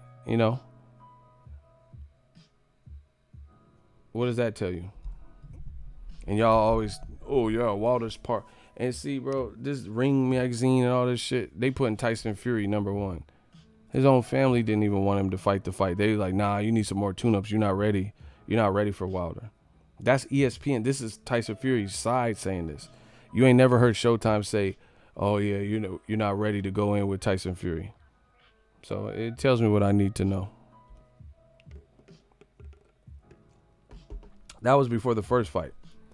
His own family member said, don't do this. That's just like when Adrian from Rocky 4, when she was like, after Apollo died, she was like, you can win. She had no fear. What do you mean I can't win? Just because you killed Apollo. She told Rocky straight the fuck up, bro.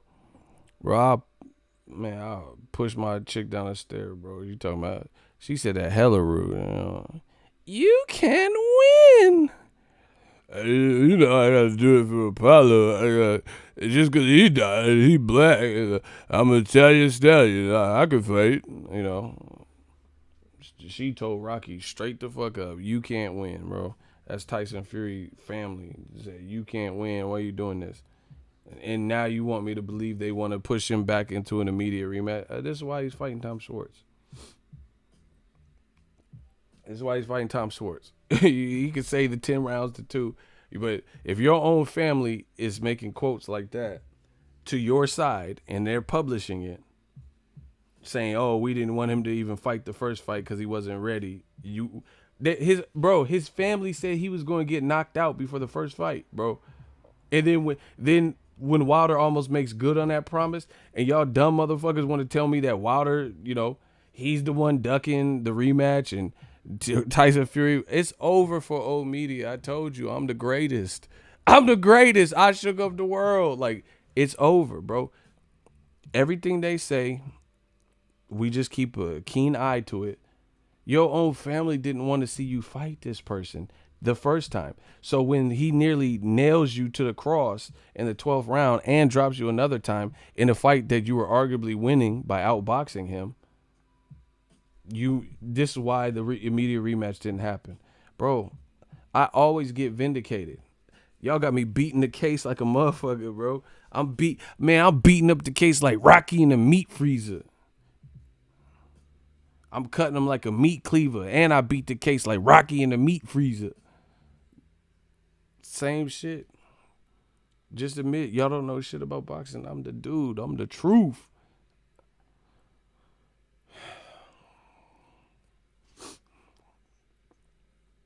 Tyson Fury arguably could have got counted out. The motherfucker was snoring. He admits to ESPN he was asleep. He wasn't like, he was asleep. Bro, they do not want Wilder in there. Okay, put it this way. Just look at it. I've been saying the same shit, bro. If they said he's rumored to get 108 pound or some shit, you gonna put him in there with a fucking person that just did that to Dominic Brazil, put Tyson Fury, in the Crossroads video in the 12th round, and you gonna put him back in there. So, like I said, whether I like it or not, at least his team is looking out for him. The thing I don't like is that Tyson Fury is fighting Tom Schwartz while still acting like he was destroying Wilder. That's the thing I don't like, because if that's the case, if he admitted it, copped to a draw and said, "Hey, I need to take some tune-ups before I go back in there," that's cool. But people gotta lie on you. People gotta make it like I'm the Gypsy King and I was whooping his ass. Like, come on, man. If you was whooping his ass, to do it again then. Why fight Tom Schwartz? Let's jump right to it. You know what I'm saying? So, people say whatever, but it still shows you more concern that Tyson Fury people have for him and his career. In the Crossroad video. What, I'm lying? Tyson Fury wasn't in the Crossroad? I seen Busy Wish. Why they kill my dog? And man, I miss my Uncle Charles, yo. He shouldn't be gone in front of his home. What they did to Tyson was wrong. Like, that motherfucker wasn't in the video? It was the dude with the black eyes, the trench coat, and the fedora. Walked up to Tyson Fury, touched his forehead, his eyes went black and shit. And then I heard Wishbone.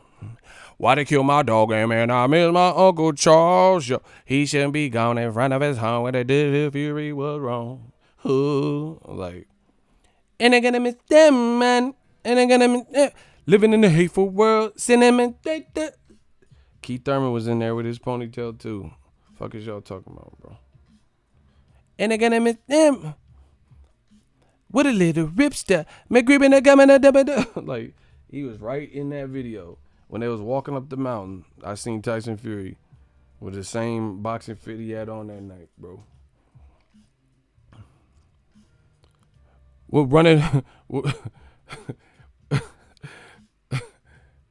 When the testosterone. Living in a hateful world, sending us straight to hell. Little boot and guys got him, and they're gonna miss everybody on their own. He was right there. BT Sports, Frank Warren, they was all, pallbearers. That's why they didn't want to put him in there. Put him in the Crossroads Part 2. Little boo and guys got him, and they're gonna miss nothing around. He was right there, bro. No one's, and bro, they want to make who they want to make the star, bro. No one's even they're not even talk. No one's even talking about Tyson Fury. I told you, I make boxing hot. No one's even talking about the Tom Schwartz fight. Bob Arum saying the tickets about to sell out and all this shit. Okay, that's what's up. What them ticket prices? What's that live gate? Like, what are we talking about? What we talking about? Fiction or we talking about fact? You talking about fiction? Hold up. Part of my back. Like, what we talking about, bro? I ain't heard nobody. I heard nobody really talking about this Fury man, and they trying to act like Fury's the number one and he's the most popular heavyweight or whatever. Fury's most popular clip on the internet is, is him getting knocked down and getting up from Wilder. Period. There's nothing more viral from Fury than that. And props to him that he got up because that's something clearly people don't get up from. But they know the rematch is dangerous. Like Busta Rhymes said, this is dangerous. Too much of water is dangerous, and the power from Bama is dangerous. So dangerous, so dangerous. The power from water is dangerous. Too much of us is dangerous. So dangerous, so dangerous. The Alabama power is dangerous. One time, y'all time, y'all. That, they know that. Shout out to Buster Buzz, man, bro. They know that Wilder power is dangerous, bro. And that's why they putting him in there with who they putting him in there with. Y'all try to play all these games. Oh, yeah. Play all the games you want. Oh, he won 10 rounds. Man, if you believe that, then why is he fighting Tom Schwartz? Look. 9-6 shit. Wilder versus Fury is dangerous. Check it out. Hey, y'all don't know about this shit. Too much of power is dangerous. So angel. Yeah. Busta Rhymes used to have them fly videos and be all in the camera. Holding it down, coming up, some fucking around, and run with the pound, and run with the town, Busta Rhymes used to be too much dangerous. My whole entire squad is dangerous. And water power is dangerous. That two Busta Rhymes was free. Motherfuckers running crazy. That Tuscaloosa power is dangerous. The Alabama man is dangerous. I saw dangerous. Let me stop before I get a fucking copyright strike. Busta Rhymes. All my people holding it down, holding the crown, something fucking around. They know that Wilder power is dangerous, bro. So dangerous. Busta Rhymes was. I gotta go listen to my old Busta. That motherfucker was spazzing. Y'all don't understand hip hop. Leaders of the new school. That motherfucker. Flip mode is a squad. He was. Busta Rhymes be gassing, bro. On the back of the Harley, back of the. Busta Rhymes. Remember that? The fire. Fire. Light your ass on fire.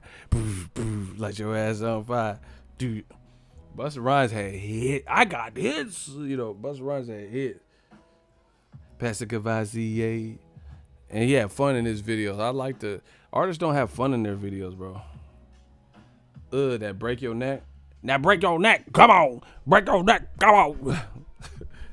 Me and Dre like a steamroller, ain't no fucking around. That Busta Rhymes was killing.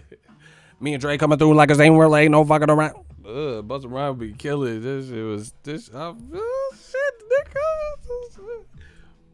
Woo-ha! I got you all in check. I remember Busta Rhymes on his first. I think it was his first solo album. That man said, I run up in your spot like my name was Search Warrants. Oh, shit. He said he gonna run up in your spot like my name was Search Warrant. I like Busta Rhymes because he could flip. He could do a hard song, street song, anthem, radio song, do a song for the chicks. Bro, that's what these artists are missing, versatility. These motherfuckers, Busta got that versatility. I need versatility in the artist to like them. These dudes suck. Just like Pac, he could do different types of songs. Brenda got a baby, Brenda barely got a brain. You gotta have some versatility. I don't like that one-dimensional shit. Everything sound the same and all that. Busta Rhymes could get on, do a song. Baby, if you give it to me, I give it to you. I know what you want. With Mariah Carey, you freak some Janet Mariah shit. Check it out. Busta Boss. Flip mode. Hit you with no delay, so what you saying, yo? Silly with my 9 milli, what the dilly, yo? When I be on the mic, yes, I do my duty, yo. While up in the club like we wild on the radio. You the one that violated, nigga, the Julio. Oh my God. That motherfucker said, Julio, he moody, yo. Type of brother that I smack it with. Fuck that. Look at shorty, see the little cutie, yo. The way she shake it, make it when I get all in that book. Bang video. Busta Rhymes. Y'all missing out. Y'all like this bullshit. That man Bust had hits.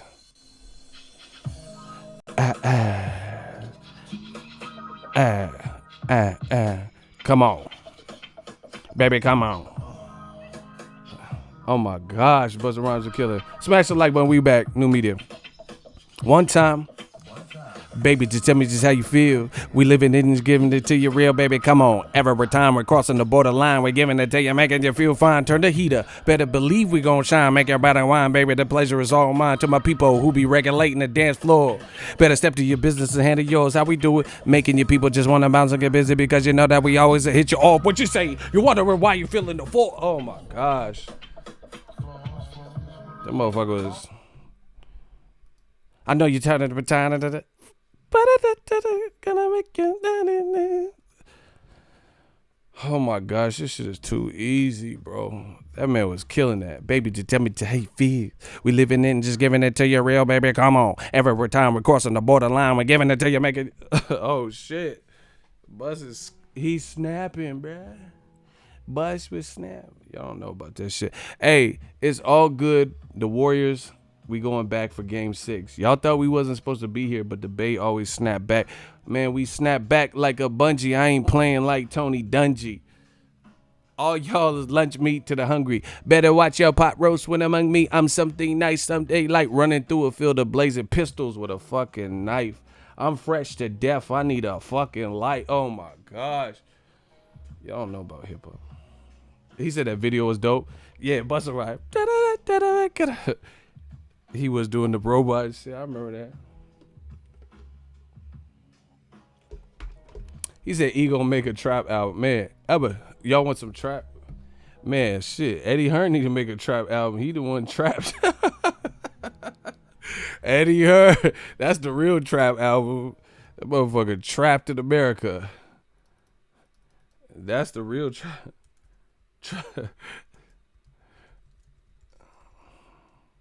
That's the real trap. Him and Joshua. Joshua stayed in America for a week. Didn't want to go back home. This is AJ. This is AJ. Andy Ruiz. Smash the like button. Straight out of New York, a crazy motherfucker named AJ. The motherfucker gotta come with the case like AK. These motherfuckers, they the ones. They the ones trapped, bro. I ain't trapped. I don't know. I can't do no trap album. They the ones trapped. Straight out of New York, a motherfucker, crazy motherfucker named AJ. Oh my gosh, y'all funny. Gang. We mixing it up. Warriors. Gangsters. Mixing it up. He was punching and kicking in those cutaways. Bro, they never even showed AJ in the back warming up or nothing. They didn't want to show nothing with AJ. He didn't have a nervous breakdown. Where was he then? Show us AJ. Where DAZN got no footage. Hey, show me the footage. Needed to see it. Show me the footage of AJ working out. I needed to see it. Where the footage of AJ working out, Joe? Show me the footage. I needed to see it. I need to believe it. Where the footage of AJ? They said there was no panic attack. Massa Eddie Hearns is trapped in the club. Hey, y'all, y'all doing too much, bro. Hey, show me the footage of AJ in the back, talking the smack, ready for Ruiz, ready to trap. Getting my gat, I'm loading my gat. Show where the footage of it. Loaded a guy. Where's AJ in the back, hitting the pads, hitting the pad with Robert cracking numbers. Like, bro, where's AJ and Rob McCracken? I need that physio. I'm on TV fucking with that physio. Yeah. Bro, I need to see AJ non-panic attack. Like, why didn't they put that on the zone? Y'all motherfuckers said he had a panic attack. Here's proof. Look how calm he was. Where's the exclusive DAZN footage of Calm AJ? Yeah, I need to see Calm AJ. It hit it first like I'm Ray J. I fuck a bitch like she Kim K. I hit it first like I'm Ray J. I need to see Calm AJ. Bro, where's the Calm AJ? Let me see the Calm AJ footage, bro. I hit it first like Ray J. Need a bitch like Kim K. Let's get it, bro.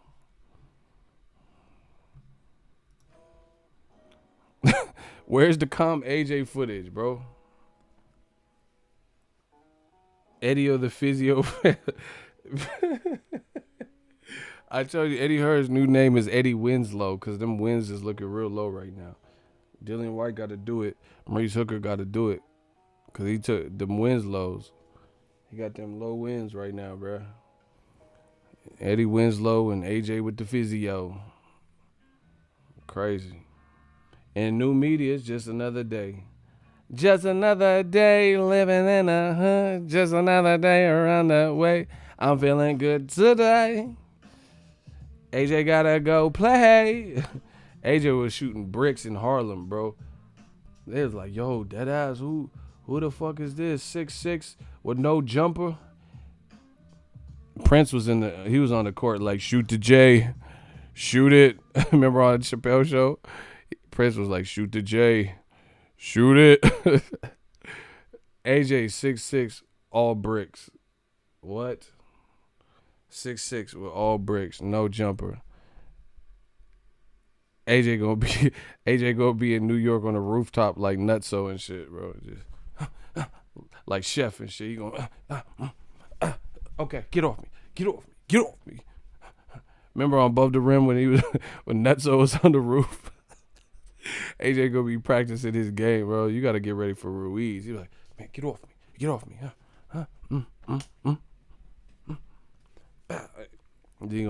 He gonna dunk off the roof, bro, like Nutso, and Above the Rim.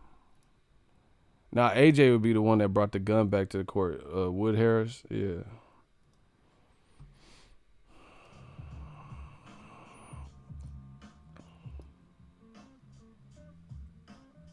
He actually looked like he was free to be himself. Why? By shooting bricks? Hey, he hit that Kyle Lowry, bro. That DJ Khaled. He shot a nothing but brick.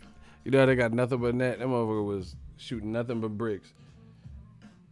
And then he live and motherfuckers walking up. Hey, you can't stop losing the fat dudes. What the fuck? Hey, what you doing out here, bro? Dead ass, you losing the fat guys? Come on, son. Hey, New York, y'all gotta chill, bro. Like, New York will really press anybody, though.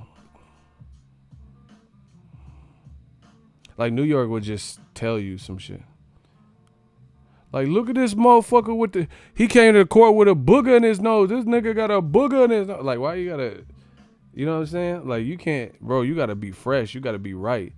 Look at this headband wearing motherfucker got a booger in his nose. Fuck is you doing? Like, that's what I'm saying. I try to tell you guys, the U.S. is different from the U.K.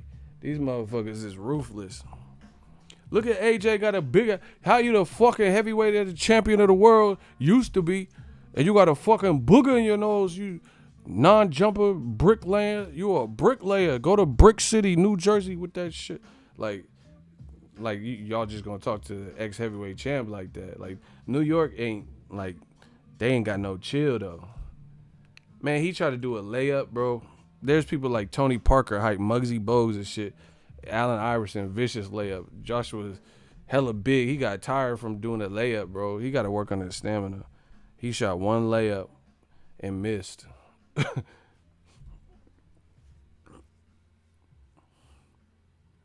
You know, this is how you know when you try and then you have to explain why it didn't go your way. He did a layup. He's like, oh yeah, I'm no good at b-ball. I'm good at arm wrestling, but no b-ball. Like, nah, don't explain, bro. You shot all brick. He like literally hit the backboard. Oh, I'm no good at b-ball. B-ball not my sport. I could swim, rugby, but not b-ball. What? He really went for a layup, bro. And New York ain't the spot too, cause they got the what's the dude, the goat from the Earl, the goat. I can't think of his name. Manigault. What's his name? I'm drawing a blank. But anyway, they got people like that from New York. Fucking ain't Lynn Bias? Ain't Lynn Bias from there? Earth the goat, Manigault, and Lynn Bias. Ain't they all from there? Where they used to play out there.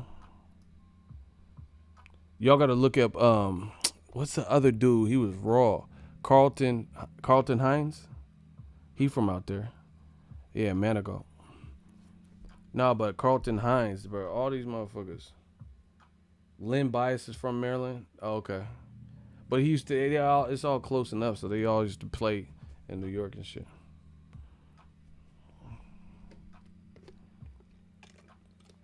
Man, new media, we leveling up. Holla at the boy, man. New York got hella hoop legends. That's what I'm saying. That's why that's the worst place if you can't ball to like practice and shit in front of the public.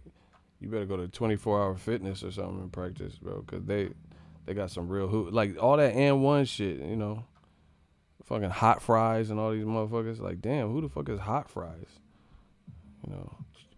Chili cheese Frito. Like, who is that? This is how you know motherfuckers can hoop, because on that and one shit, they just had these silly ass names. And like, if you willing to have that silly ass name, then I know you trying to trick people. Like, why is your name Chili Cheese Fritos?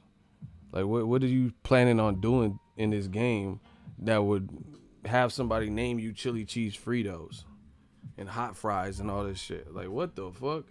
You could tell by these names, fucking toe jam and hot socks and shit. Like, who the fuck is hot socks? I don't even want to play nobody with no crazy ass and one name like that. Hot socks. How'd you get that name? You're like, yeah, I'll burn these niggas out their socks. Oh shit. Hot socks is real. Are you saying hot sauce or hot socks? No, motherfucker, I'm not hot sauce. I'm hot socks. Break your fucking ankles, nigga.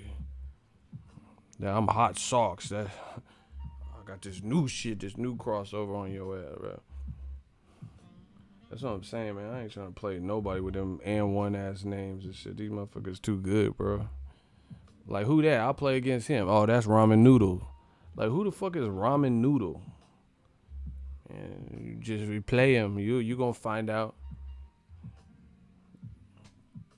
Yeah, they were doing all them tricks and behind the back, and you turn around, they throw the ball at your back. Like, hey, bro, I gotta do like above the rim. I gotta come back with the pistol, bro. You trying to embarrass me? I had to do like Fresh. Remember the dude on Fresh came back with the burner? Y'all doing too much, bro. I gotta air shit out. You gonna hit me in the back and shit? Nah, I need physio. Fuck that, bro. I gotta come back with that strap. Fuck what you talking about.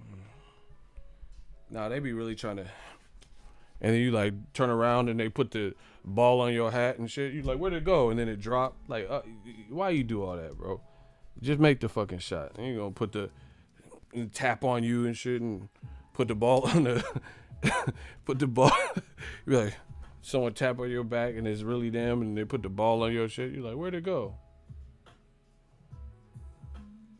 And everyone laughing, and then then you gonna hit the jumper in my face and splash in my. Nah, you doing too much, bro. I gotta kill everybody on the court.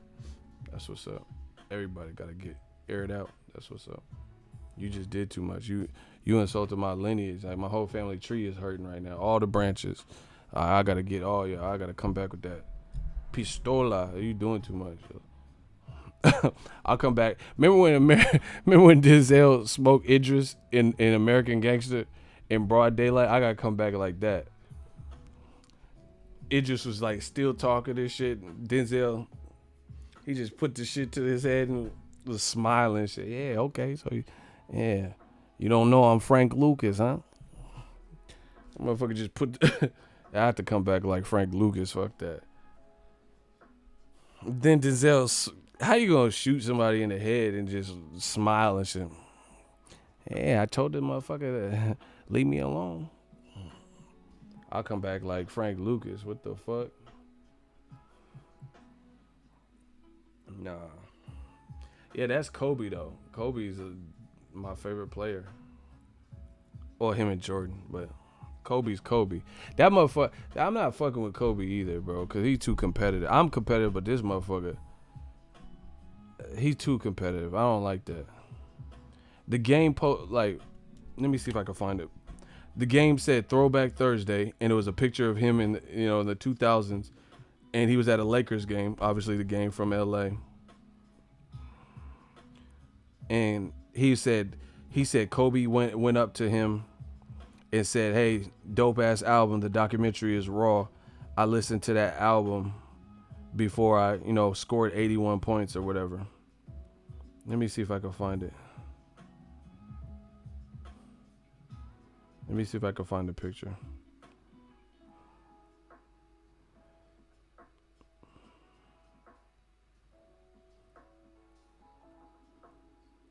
Let me see if I can find it.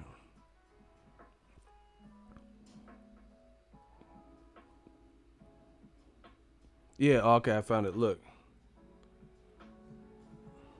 So anyway, he congratulated Game on the dope album and said, "Hey, I used to practice or whatever listening to your album."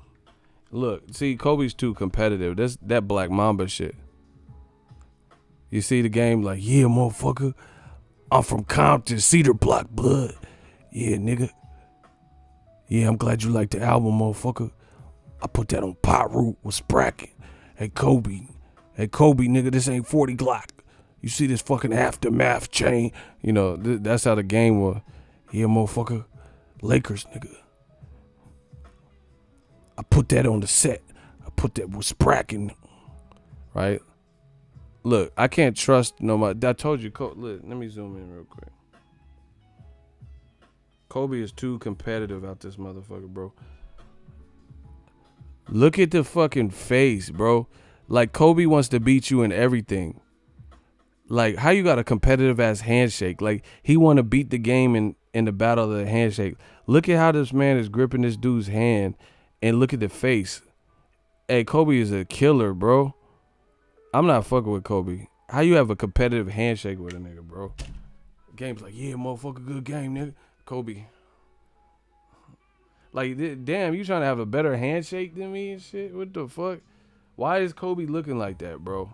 I can't trust Kobe. Black Mamba, he just be zoning out.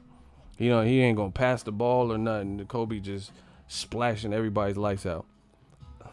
You like, hey, Kobe, you gonna take the game winner? He already released the shit and won the game. Nah, I'm not trusting Kobe. He want to beat you at everything. I don't like that. I don't like that shit. Look at his face, bruh. He got a competitive handshake. He trying to beat the Game at the handshake battle. Yeah. Black Mamba, motherfucker. You think I'm going to go back to my wife, Vanessa, having lost a handshake battle? Man, Kobe used to be drilling threes and shit, scoring 81, man. Hell no, I'm not fucking with Kobe. He too competitive. I'm competitive, but this motherfucker... Look, Game is the blood, and he all lighthearted. Yeah, what's up, Kobe, nigga? Yeah, motherfucker, Cedar Block blood. You see when I did a 40 Glock, hit him in them bushes, nigga? He all having fun, and then Kobe looking like a killer to handshake somebody. Nah, Kobe grew up in Germany, so I'm not surprised he's good at soccer. That might have been part of his schooling. Because when I live in England, they try to have your boy playing cricket and darts and shit. When I was living in England, they wanted me to play all that. I was like, y'all ain't got no football? Like, we got rugby, chicka bang. I was like, oh shit, the sports is different out here. They had me playing croquet and horseshoes and shit. I was like, oh shit, I'll bust your ass in horseshoes thanks to England. Like, damn, I didn't know Ego good at horseshoe, man. Darts, I'm gonna fuck you up. I was raw at all this shit. Croquet, darts, all the shit that's on the zone. I'm raw at all that from my early days in England, bro. I dare someone to play me in horseshoe, bro. That'll be the end of you. I don't even remember the rules, but I know I still got it. I throw that fucking horseshoe so good. I don't know about rugby. I never played that. He said 40 Glock suit. Yeah, that's crazy. That's crazy. Did anyone catch DAZN Darts Championship? Hell no, bro. Hey, and then what is, DAZN's game plan is weird. Andy Ruiz is not a DAZN fighter, and they trying to act like super happy for him, bro. He's hurting your company by winning, and they're like, yeah, Andy Ruiz. They just released the Andy Ruiz like behind the scenes shit. They trying to get views on anything, bro. But like Andy Ruiz is a Heyman fighter. After the Joshua, if he beats Joshua again, he ain't putting him on DAZN. DAZN trying to act like they happy that they cash cow lost like that, bro. Stop. Anyway, that's my time. Holla at the boy. I'll be back with some more heaters. Y'all crazy. Y'all crazy in this conversation. I'm clowning, bruh. No, they really have. See, they really have darts though.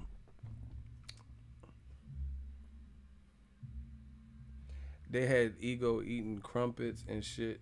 Man, see, oh yeah. Bro, I had an accent and everything. I was young Idris. The bitches like me because I was born in America, so they knew. They liked me. Man, I had hella little girlfriends, bro. They was feeling me. But some of the girls had like them fucked up teeth. Like it looked like wooden teeth, like you know that shit George Washington had. So I was like, nah. But there was some cute ones, not the ones with them fucked up, you know, Mr. Bean ass teeth. Nah, bro, not them. You fucking Polly wank, you fucking wank me fink wanks. Not at me true weight. No, not them teeth, bro. But I had some bad ones in England. I was a little kid too, feeling myself, like Mac Dre. I was feeling it. You know, not them. I'm saying not the ones with the piranha mouth, with the halitosis. Not them. I had some fine ones. I'm trying to tell you, I found me some cute ones. They was loving the kid. They're like, oh, you're a proper bollocks. I don't even know if they was talking shit to me or what, but this shit sounded good. You want to wank me thing? Chat your ass and arse is flapping. Yeah, your arse finna be flapping too. What the fuck is you talking about, bro?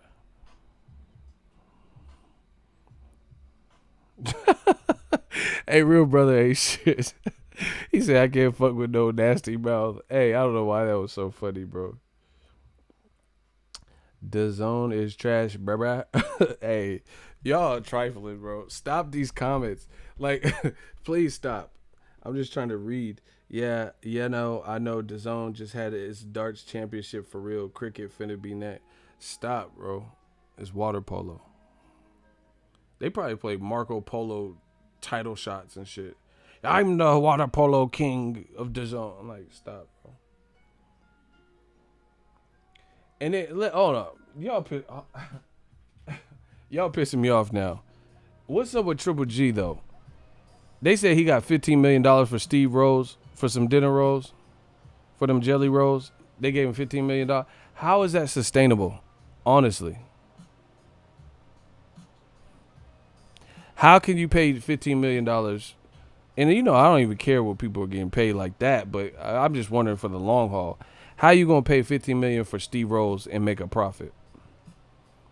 They had Triple G fighting Jerry Rice, Bill Bellamy, and you allegedly paid him, according to ESPN, close to $15 million. What? What type of profit is that?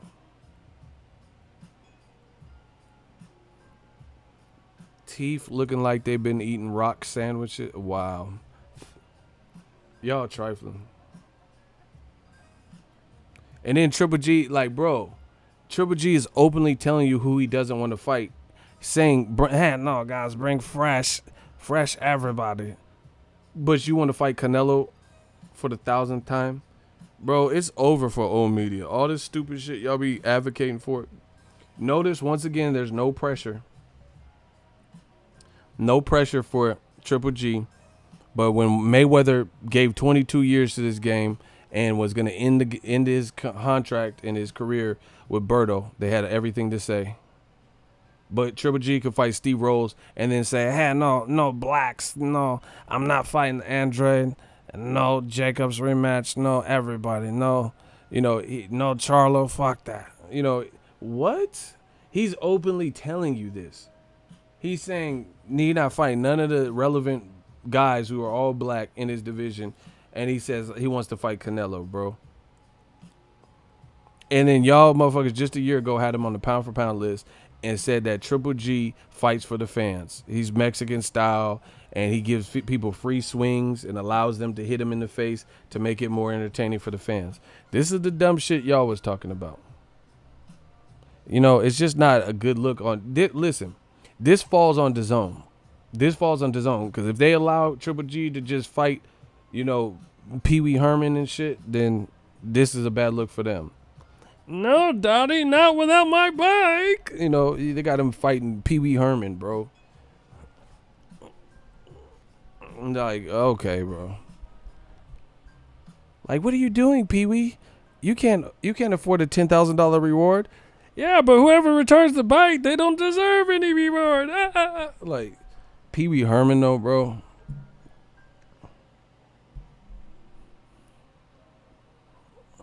They just want to see Triple G knock out anybody, like, especially if they black, bro.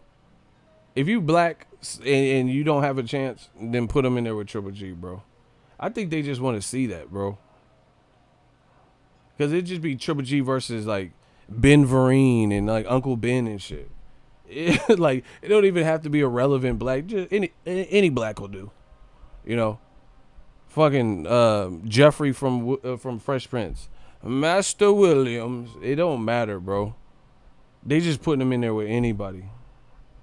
Anybody, listen, you know how they say anybody can't get, if you black, you got a chance to get the Triple G fight, bro, especially if you don't have a chance. Because it's never it's not like Jacobs or Charlo or Andre, the relevant people. They just putting them in there with the fucking Tony Todd from Candyman, like anybody. Like, I'm like, oh shit, Candyman fight? I didn't know he fight and shit.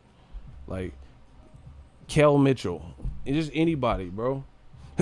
Welcome to Good Burger. Can I take over the Good Burger? Like, they just put him in there with anybody. I think they just want to see, just want to see him knock out a black guy. That's what it feels like, bro. If it ain't Canelo, it's just random. Like, like what? Like Triple G versus Shitty, cuz the dude that shot Nipsey, like, ain't he in jail? Like, bro, they just put anybody. Like, you don't have to have no qualifications, no anything. They just really putting them in there with. Sad, man. And DAZN think they're going to win that way? Yeah, Triple G versus Coolio. Fantastic, rod, slide, slippity slide. Like, it don't matter. And then you going to give him $15 million to fight the nigga from Cream of Wheat box. He fighting the Cream of Wheat man. Motherfucking happy and shit. Kunta Kinte. He next, bro. They just putting him in there with anybody, dog. It's sad. CP3, yep. Chris Paul can get it. And just whoever, bro. He gonna fight that black dude from Bad Santa, that midget dude. I think his name is Tony something. I don't remember. But you know the little midget, the one Miss Parker's husband. He was in Bad Santa. He finna fight him next, bro. Or a small person. I don't know what the fuck what it is called. The small person from Friday in Bad Santa. He was on like Martin and shit. J-Dog said he said Triple G got offered 20 mil to fight him. That's what I'm saying, man. They just put like Keek the Sneak, anybody. Like, bro, it just don't matter. There's like no chill. And then the old media ain't saying nothing about it. Yep, Draymond Green got a shot at the next fight. And the old media have all these standards for these people who are allegedly not good, like Wilder. Right? Allegedly not good like Wilder. Someone said Triple G versus Hollow the Don. Hey, bro, you gotta chill, bro. And you guys don't hold it to no standard. And then when I say it, I'm a bad guy. Man, Triple G, they got him out here fighting any and everybody. Cat Williams. No, Triple G, I am a boy. Hey, how you doing? Doesn't matter. Like, Cat Williams, even though he lost to the kid in the middle school, had him in a headlock, he gonna fight Cat Williams. I am a boy, Triple G. Like, what the fuck? Triple J.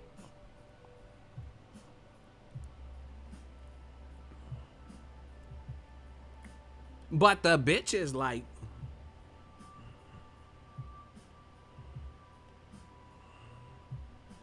Triple G versus Blank Man, Afro Man, the Weed Man, anybody.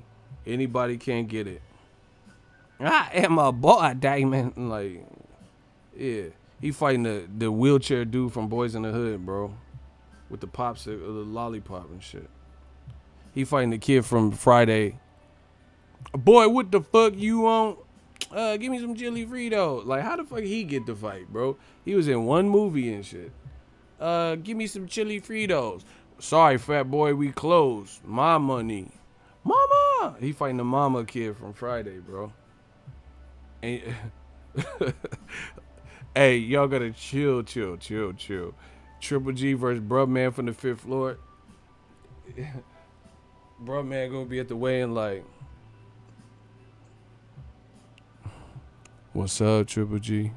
Yeah, I just made weight. Now to make me a sandwich, Triple G. And y'all want to put pressure on Charlo, Spence, Crawford, Wilder. Man, this shit is funny. Old media looking pathetic.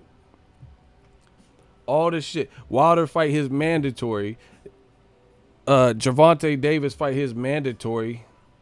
And that's a problem. And Triple G's fighting no mandatory, not a champion, and fighting Steve Rolls. And then y'all try to give him credit. Oh, Triple G made a hell of a statement. He didn't make shit.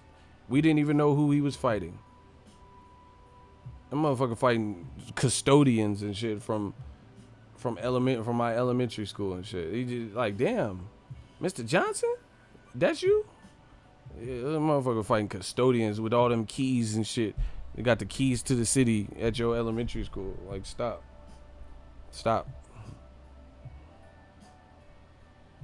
I just had to build your own pizza the other day from Blaze Pizza. He fighting that motherfucker that made the pizza. Like, stop, bro. He fighting Wayne Head and shit. Hey Arnold, any of these motherfuckers got a chance. Like, all that, see, that's what I'm saying. Y'all fall for the, like, what they say, because he's like, that shit wore off quick. You know, no, big drama, everybody. Nah, we don't worry about that. This motherfucker fighting Airbud, the golden retriever. Like, why is he, Airbud just, what? Airbud? Like, come on, man. He fighting Airbud now in his own. Motherfucker fighting Marilyn Manson missing a rib and shit. The beautiful people, the beautiful people. Like, why is he fighting Manson? Like, just let me know.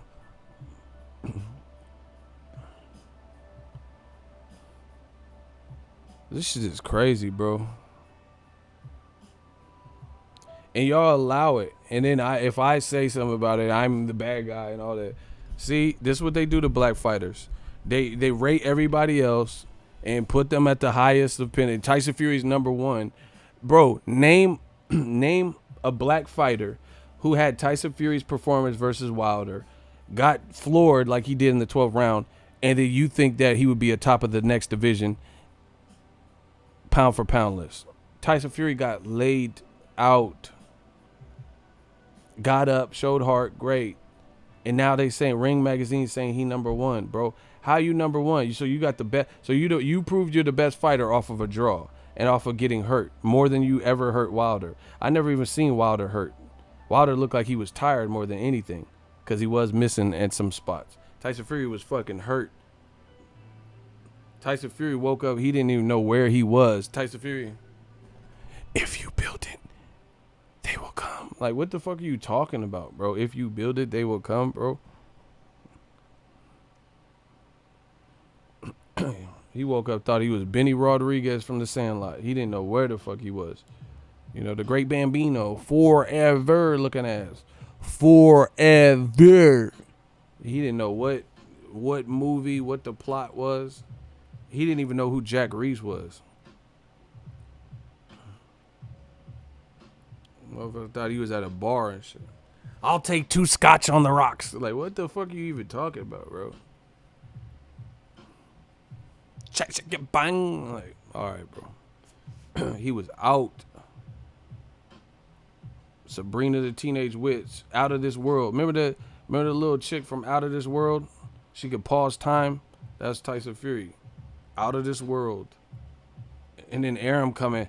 Tyson Fury, he has what Muhammad Ali and George Foreman all had is America alive. Like, bro, this is what you were saying. New media, Death Row East, believe it. Muhammad Ali and George. Okay, so all the white fighters is Muhammad Ali, Lomachenko, Tyson Fury. Stop it, bro. It's a new regime. It's a new regime. Terrence Crawford never get compared to Muhammad Ali. All these non-black fighters getting compared to Muhammad Ali, a black man who stood for black causes and the culture and boxing and stood up for his religious beliefs and himself. Stop it. It's insulting. Tyson Fury, people in America, they'll love him like they love Muhammad Ali and George Foreman. Like, bro, he don't have nothing to do with Muhammad Ali, Tatiana Ali, you know, Chi Ali, the one that went to jail for shooting the BM brother or whatever. He don't have nothing to do. None of the Alis, bro. Layla Ali, Ali Baba, you know, the Jack Ma shit. He don't have nothing to do with Ali. Neither does Lomachenko. He don't have nothing to do with George Foreman. The Foreman Grill. You know, Curious George. George of the Jungle. Right? George Clooney. None of them have anything to do with what the fuck Tyson Fury is doing.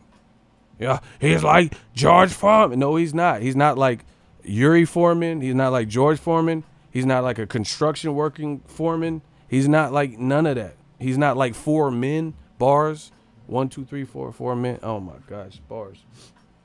You just keep saying this. You just keep comparing, bro. Stop. Old media gotta stop. He's not Ali G, Ali, none of them, bro. Tyson Fury is Tyson Fury. Let him be. Yeah, George Clinton and the P-Funk. He's not like none of that, man. In the Boy George, Culture Club, stop.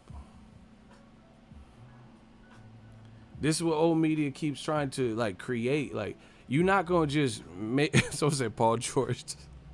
That was funny. I like that.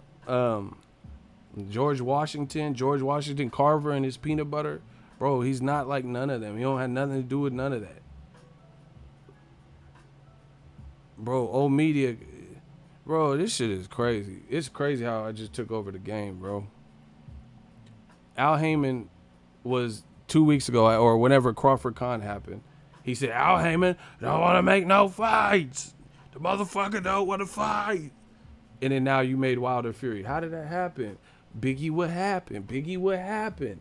How you make Wilder Fury a year in advance, but Al Heyman is a devil and nobody knows him and get in touch with him, and he don't like to make important fights, bro. It's over. All that old media, all these talking points, we coming. You know, all this UK shit, not holding Eddie Hearn to what he says. Like, bro, it's disrespectful. Eddie Hearn will say something to the reporter, and then he'll say something different to that same reporter, and it takes for new media to catch it and or comment on it.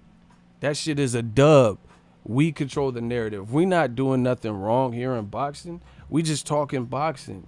But you got to pay like you weigh. You got to keep it a stack. Be truthful. And let's have fun with this boxing game. Shit, I don't want to go to jail for something I didn't do. Ego Valley. Snacks B, $2 super chat. Peace, Ego. Tell them to leave Ali out their mouth. Bro, that's what I'm saying. Let the deceased rest. God bless the dead. Rest in peace to my motherfucker Biggie Smalls. Like, God bless the dead. Stop. You know, everybody, let Aram tell, it's like tired. Everybody he has is, except for black fighters who would probably be more likened to another black fighter, dare Muhammad Ali. He ain't never said no black fighter from Floyd Mayweather when he was with Top Rank. I only heard him say he's a great fighter, the greatest since Ali, but he's not promoting him the same way. That shit is a dub, bro. That shit is a dub. Nobody's trying to hear that. Let promote Tyson Fury based on Tyson Fury's actions. And like, that's what I'm saying. It's getting to a lot of clout chasing. It's a lot of clout chasing going on in the game. A lot of it. Like, let Muhammad Ali and his legacy be what that was. Let Tyson Fury, like, Muhammad Ali had a crazy chin. Tyson Fury was just badly hurt in his last fight. You know? And the more that people keep saying these things, the more, you know, we gonna speak on them, period. You know, there's nothing wrong with it. See, this is the thing. Everybody, ain't nobody got no fucking backbone in this game. Everybody's so worried about what someone would think, you know, but they can say whatever they want. They could just say whatever and run with it. You know, what you gonna do? You gonna take a credential away from me because I'm being factual, you know, but in a actual debate on these same very subjects, you wouldn't have anything to say to rebuttal what I'm saying. So, like, I'm not out here trying to create havoc. I treat everyone with respect. If I see Bob Arum, I would treat him with respect. But we can have these conversations with, you know, different perspectives. It's just what it is.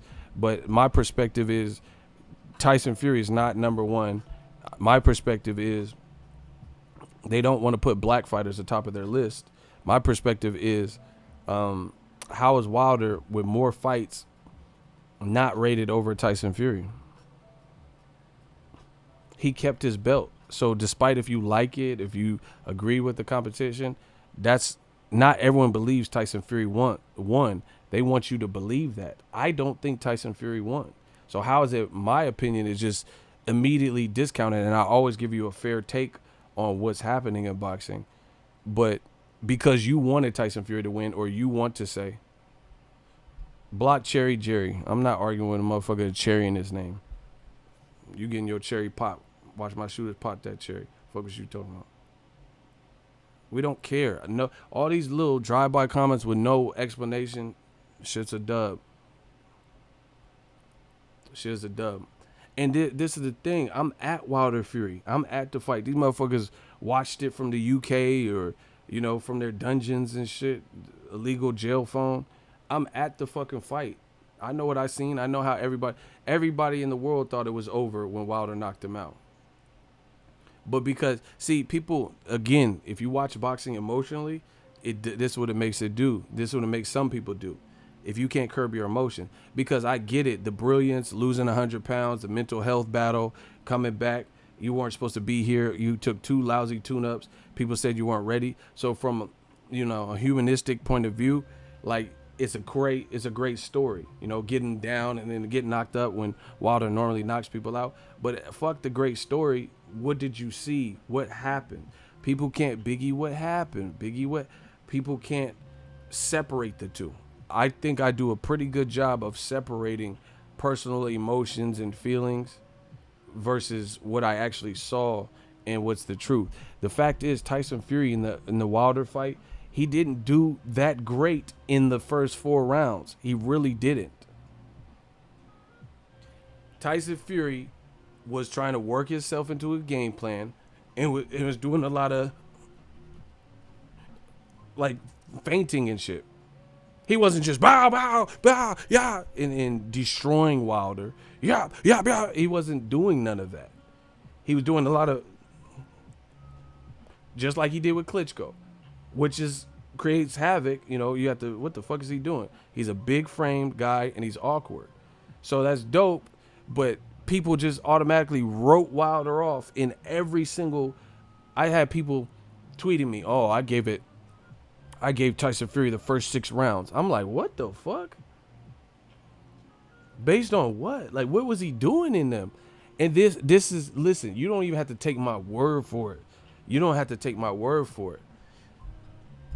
If what I'm saying is so out of this world and out of this realm of possibilities, then explain why Tyson Fury only outlanded Wilder by 13 punches. Biggie, what happened?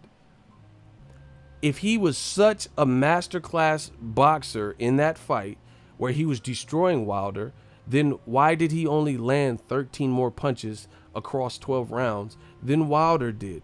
They made it like Tyson Fury pulled away. That's because he was doing all this feinting and shit, and that wasn't anything offensively. But when it comes to the power shots, we already know who won that battle based on who hurt who and the 2 knockdowns. Good fight, fun fight, run it back, close fight, because Wilder was, looking sloppier than normal and telegraphing some of his shots, and Fury was outboxing him. But people were making it like Fury was like put on this Mayweather Gotti, Mayweather Guerrero performance, and he really didn't. And these people are fake, because I've seen black fighters put on classic masterclass boxing performances and they berate them somehow after the fact. Like Errol Spence took Mikey Garcia, and he's supposed to be this brute force knockout guy, and he outboxed Mikey and beat him at his own game masterfully. And people say, oh, I'm not that impressed. What? So Errol didn't impress you by doing something that you didn't think he could do. And he did it to perfection and dominated and nearly stopped Mikey in the night. That don't impress you, but what Fury did impressed you, and he didn't even pull away like that. He, like I said, Mayweather versus Gotti, Mayweather versus Robert Guerrero even. Look at that, and then look at Tyson Fury. Please tell me Tyson Fury had a Mayweather versus Guerrero type of performance, where there was nobody in the crowd that thought Guerrero won at all, because Floyd is a master of adjustments. Fury didn't do all of what you guys think he did.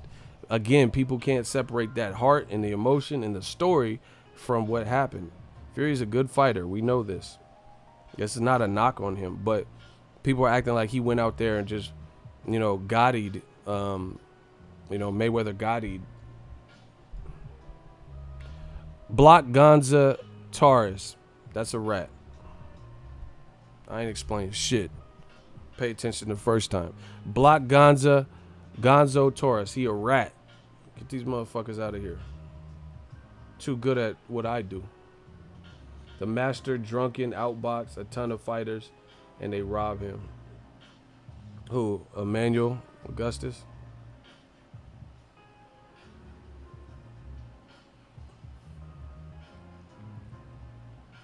Tyson Fury's rounds weren't like definitive like y'all made.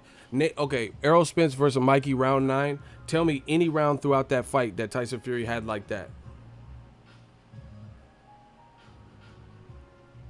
Name one fight in Wilder Fury where Tyson Fury was just getting off like that.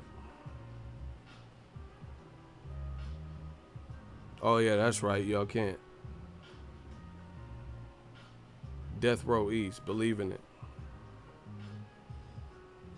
They're just glad Tyson Fury survived. I know. Like I said, replace Tyson Fury's name with Floyd Mayweather and replace Wilder's name with Pacquiao. If Pacquiao did what Wilder did to Fury, there would be very little people claiming that Floyd Mayweather won after barely surviving the 12th round.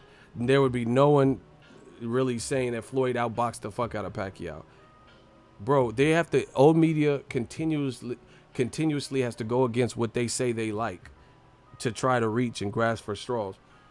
In every other situation where the black fighter has to be or is, not has to be, but where the black fighter is the outboxer, the one who's moving swiftly, has a defense, lateral movement, tight, solid defense and shit like that, they complain. They say, this guy is a runner, boring, I hate watching him, we didn't pay for this, this dude's a chicken.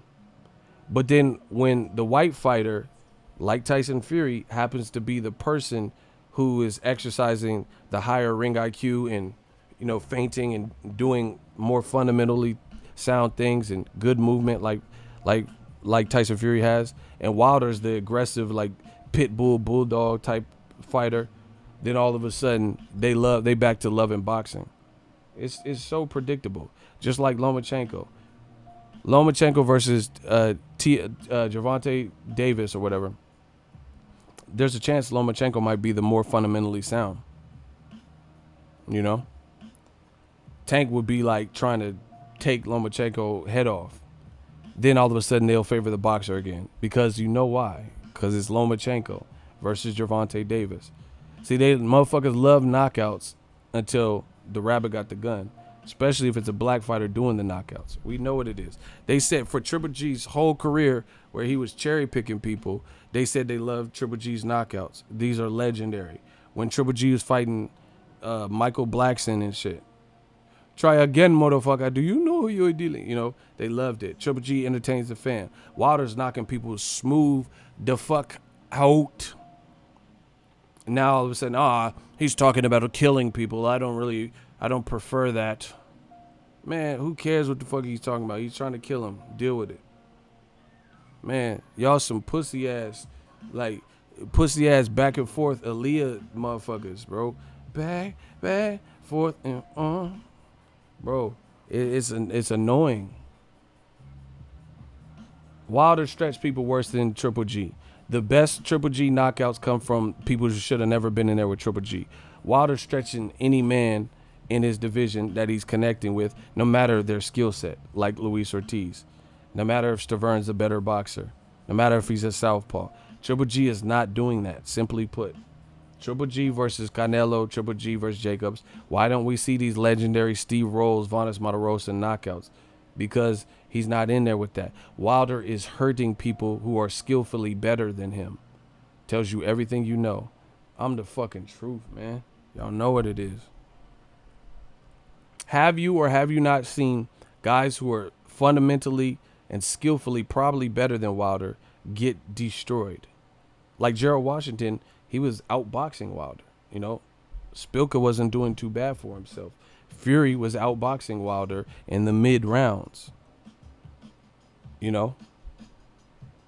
Staverne can buy. You seen what happened in the Chris Arreola fight. Wilder's God gifted. He has this crazy power and athleticism and willpower and, the chin to stand up to shit. And he's putting things in his favor, despite what you may consider a deficit. Triple G ain't doing that. If he's in there with someone who's skillfully better than him, he jabs. End of story. No Mexican style, no black style, no none of this, no, crazy knockout reel. You put him in there with someone real that has some common sense, some power he must respect, you see a different fight.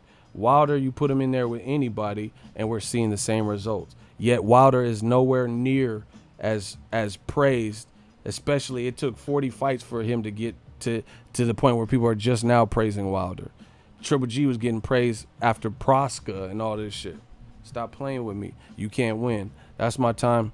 Drop it in the comment section. We working. I told you this is a new regime. All the other bullshit, Nas and all the other bullshit y'all was used to listening to, we was going to overthrow your existing government and establish a new government with one nation. Death Row East, believe in that. I promise you, it's coming. Death Row East, new media. And we just getting bigger and bigger, stronger and stronger. They crying. What Jim Soros say? He said, Ego, why are you blocking people for any shit? You got the personality of an adolescent. Well, I'm going to have a real temper tantrum and tell my shooters to get rid of them. Jim Soros, don't care what the fuck you talking about. I'm a teen. Yep. I have the personality of an adolescent. Get your ass up out of here. Problem child. I'm the bow tie killer and the kid with the red hair. These dudes coming in talking crazy. Leave. I'm an adolescent, but you want to come just to tell me I'm an adolescent. Seemed like you would have learned your lesson. I'm an adolescent, but you didn't learn your lesson. Same dude coming, why are you blocking people? I'm blocking not people, I'm blocking you. You, motherfucker, you. Trying to make me look bad, bro. You can't make me look bad. Wait, man, I'm gonna do another stream. Watch how many super chats we get. Bro, I promise you. They can't stop this. They can't stop the movement. This is what they mad at. That's why they keep coming back. Why would you keep coming back? If I'm this and that and my channel sucks, and I don't know what the fuck I'm talking about, why would you keep coming back? Why are you gonna build account after account just to sit there and watch and, you know, be angry and upset and hate because you can't be this great, because you can't do what we doing? Oh my gosh, bro. These motherfuckers, they go out there way just to, like, that's like, let's say you all right, where I live in the middle of Sacramento and San Francisco, dab smack in the middle. That's like me driving towards the opposite direction of San Francisco to go to Sacramento and then detouring to stop at someone's house when I don't need to be there in San Francisco just to tell them that they suck and then go into San Francisco. Why would you go out of your way if what you say is true and you believe it? Why would you detour out of your way just to say that? If my channel is not good or you don't like it, you have to leave a comment just to let me know that you don't like it. That's why we don't believe it. Shout out to Vallejo, shout out to 707. Say it backwards. This is the new regime, the conglomerate, and I appreciate each and every one. Man, we don't stop. The game don't stop. We ain't playing no games. Y'all know what it is. The Warriors, game 6. Jump back like hell. Bro, they come out of their way. That don't affect nothing we doing. Come out of their way just to tell me that what I'm doing is wrong. Start your own channel.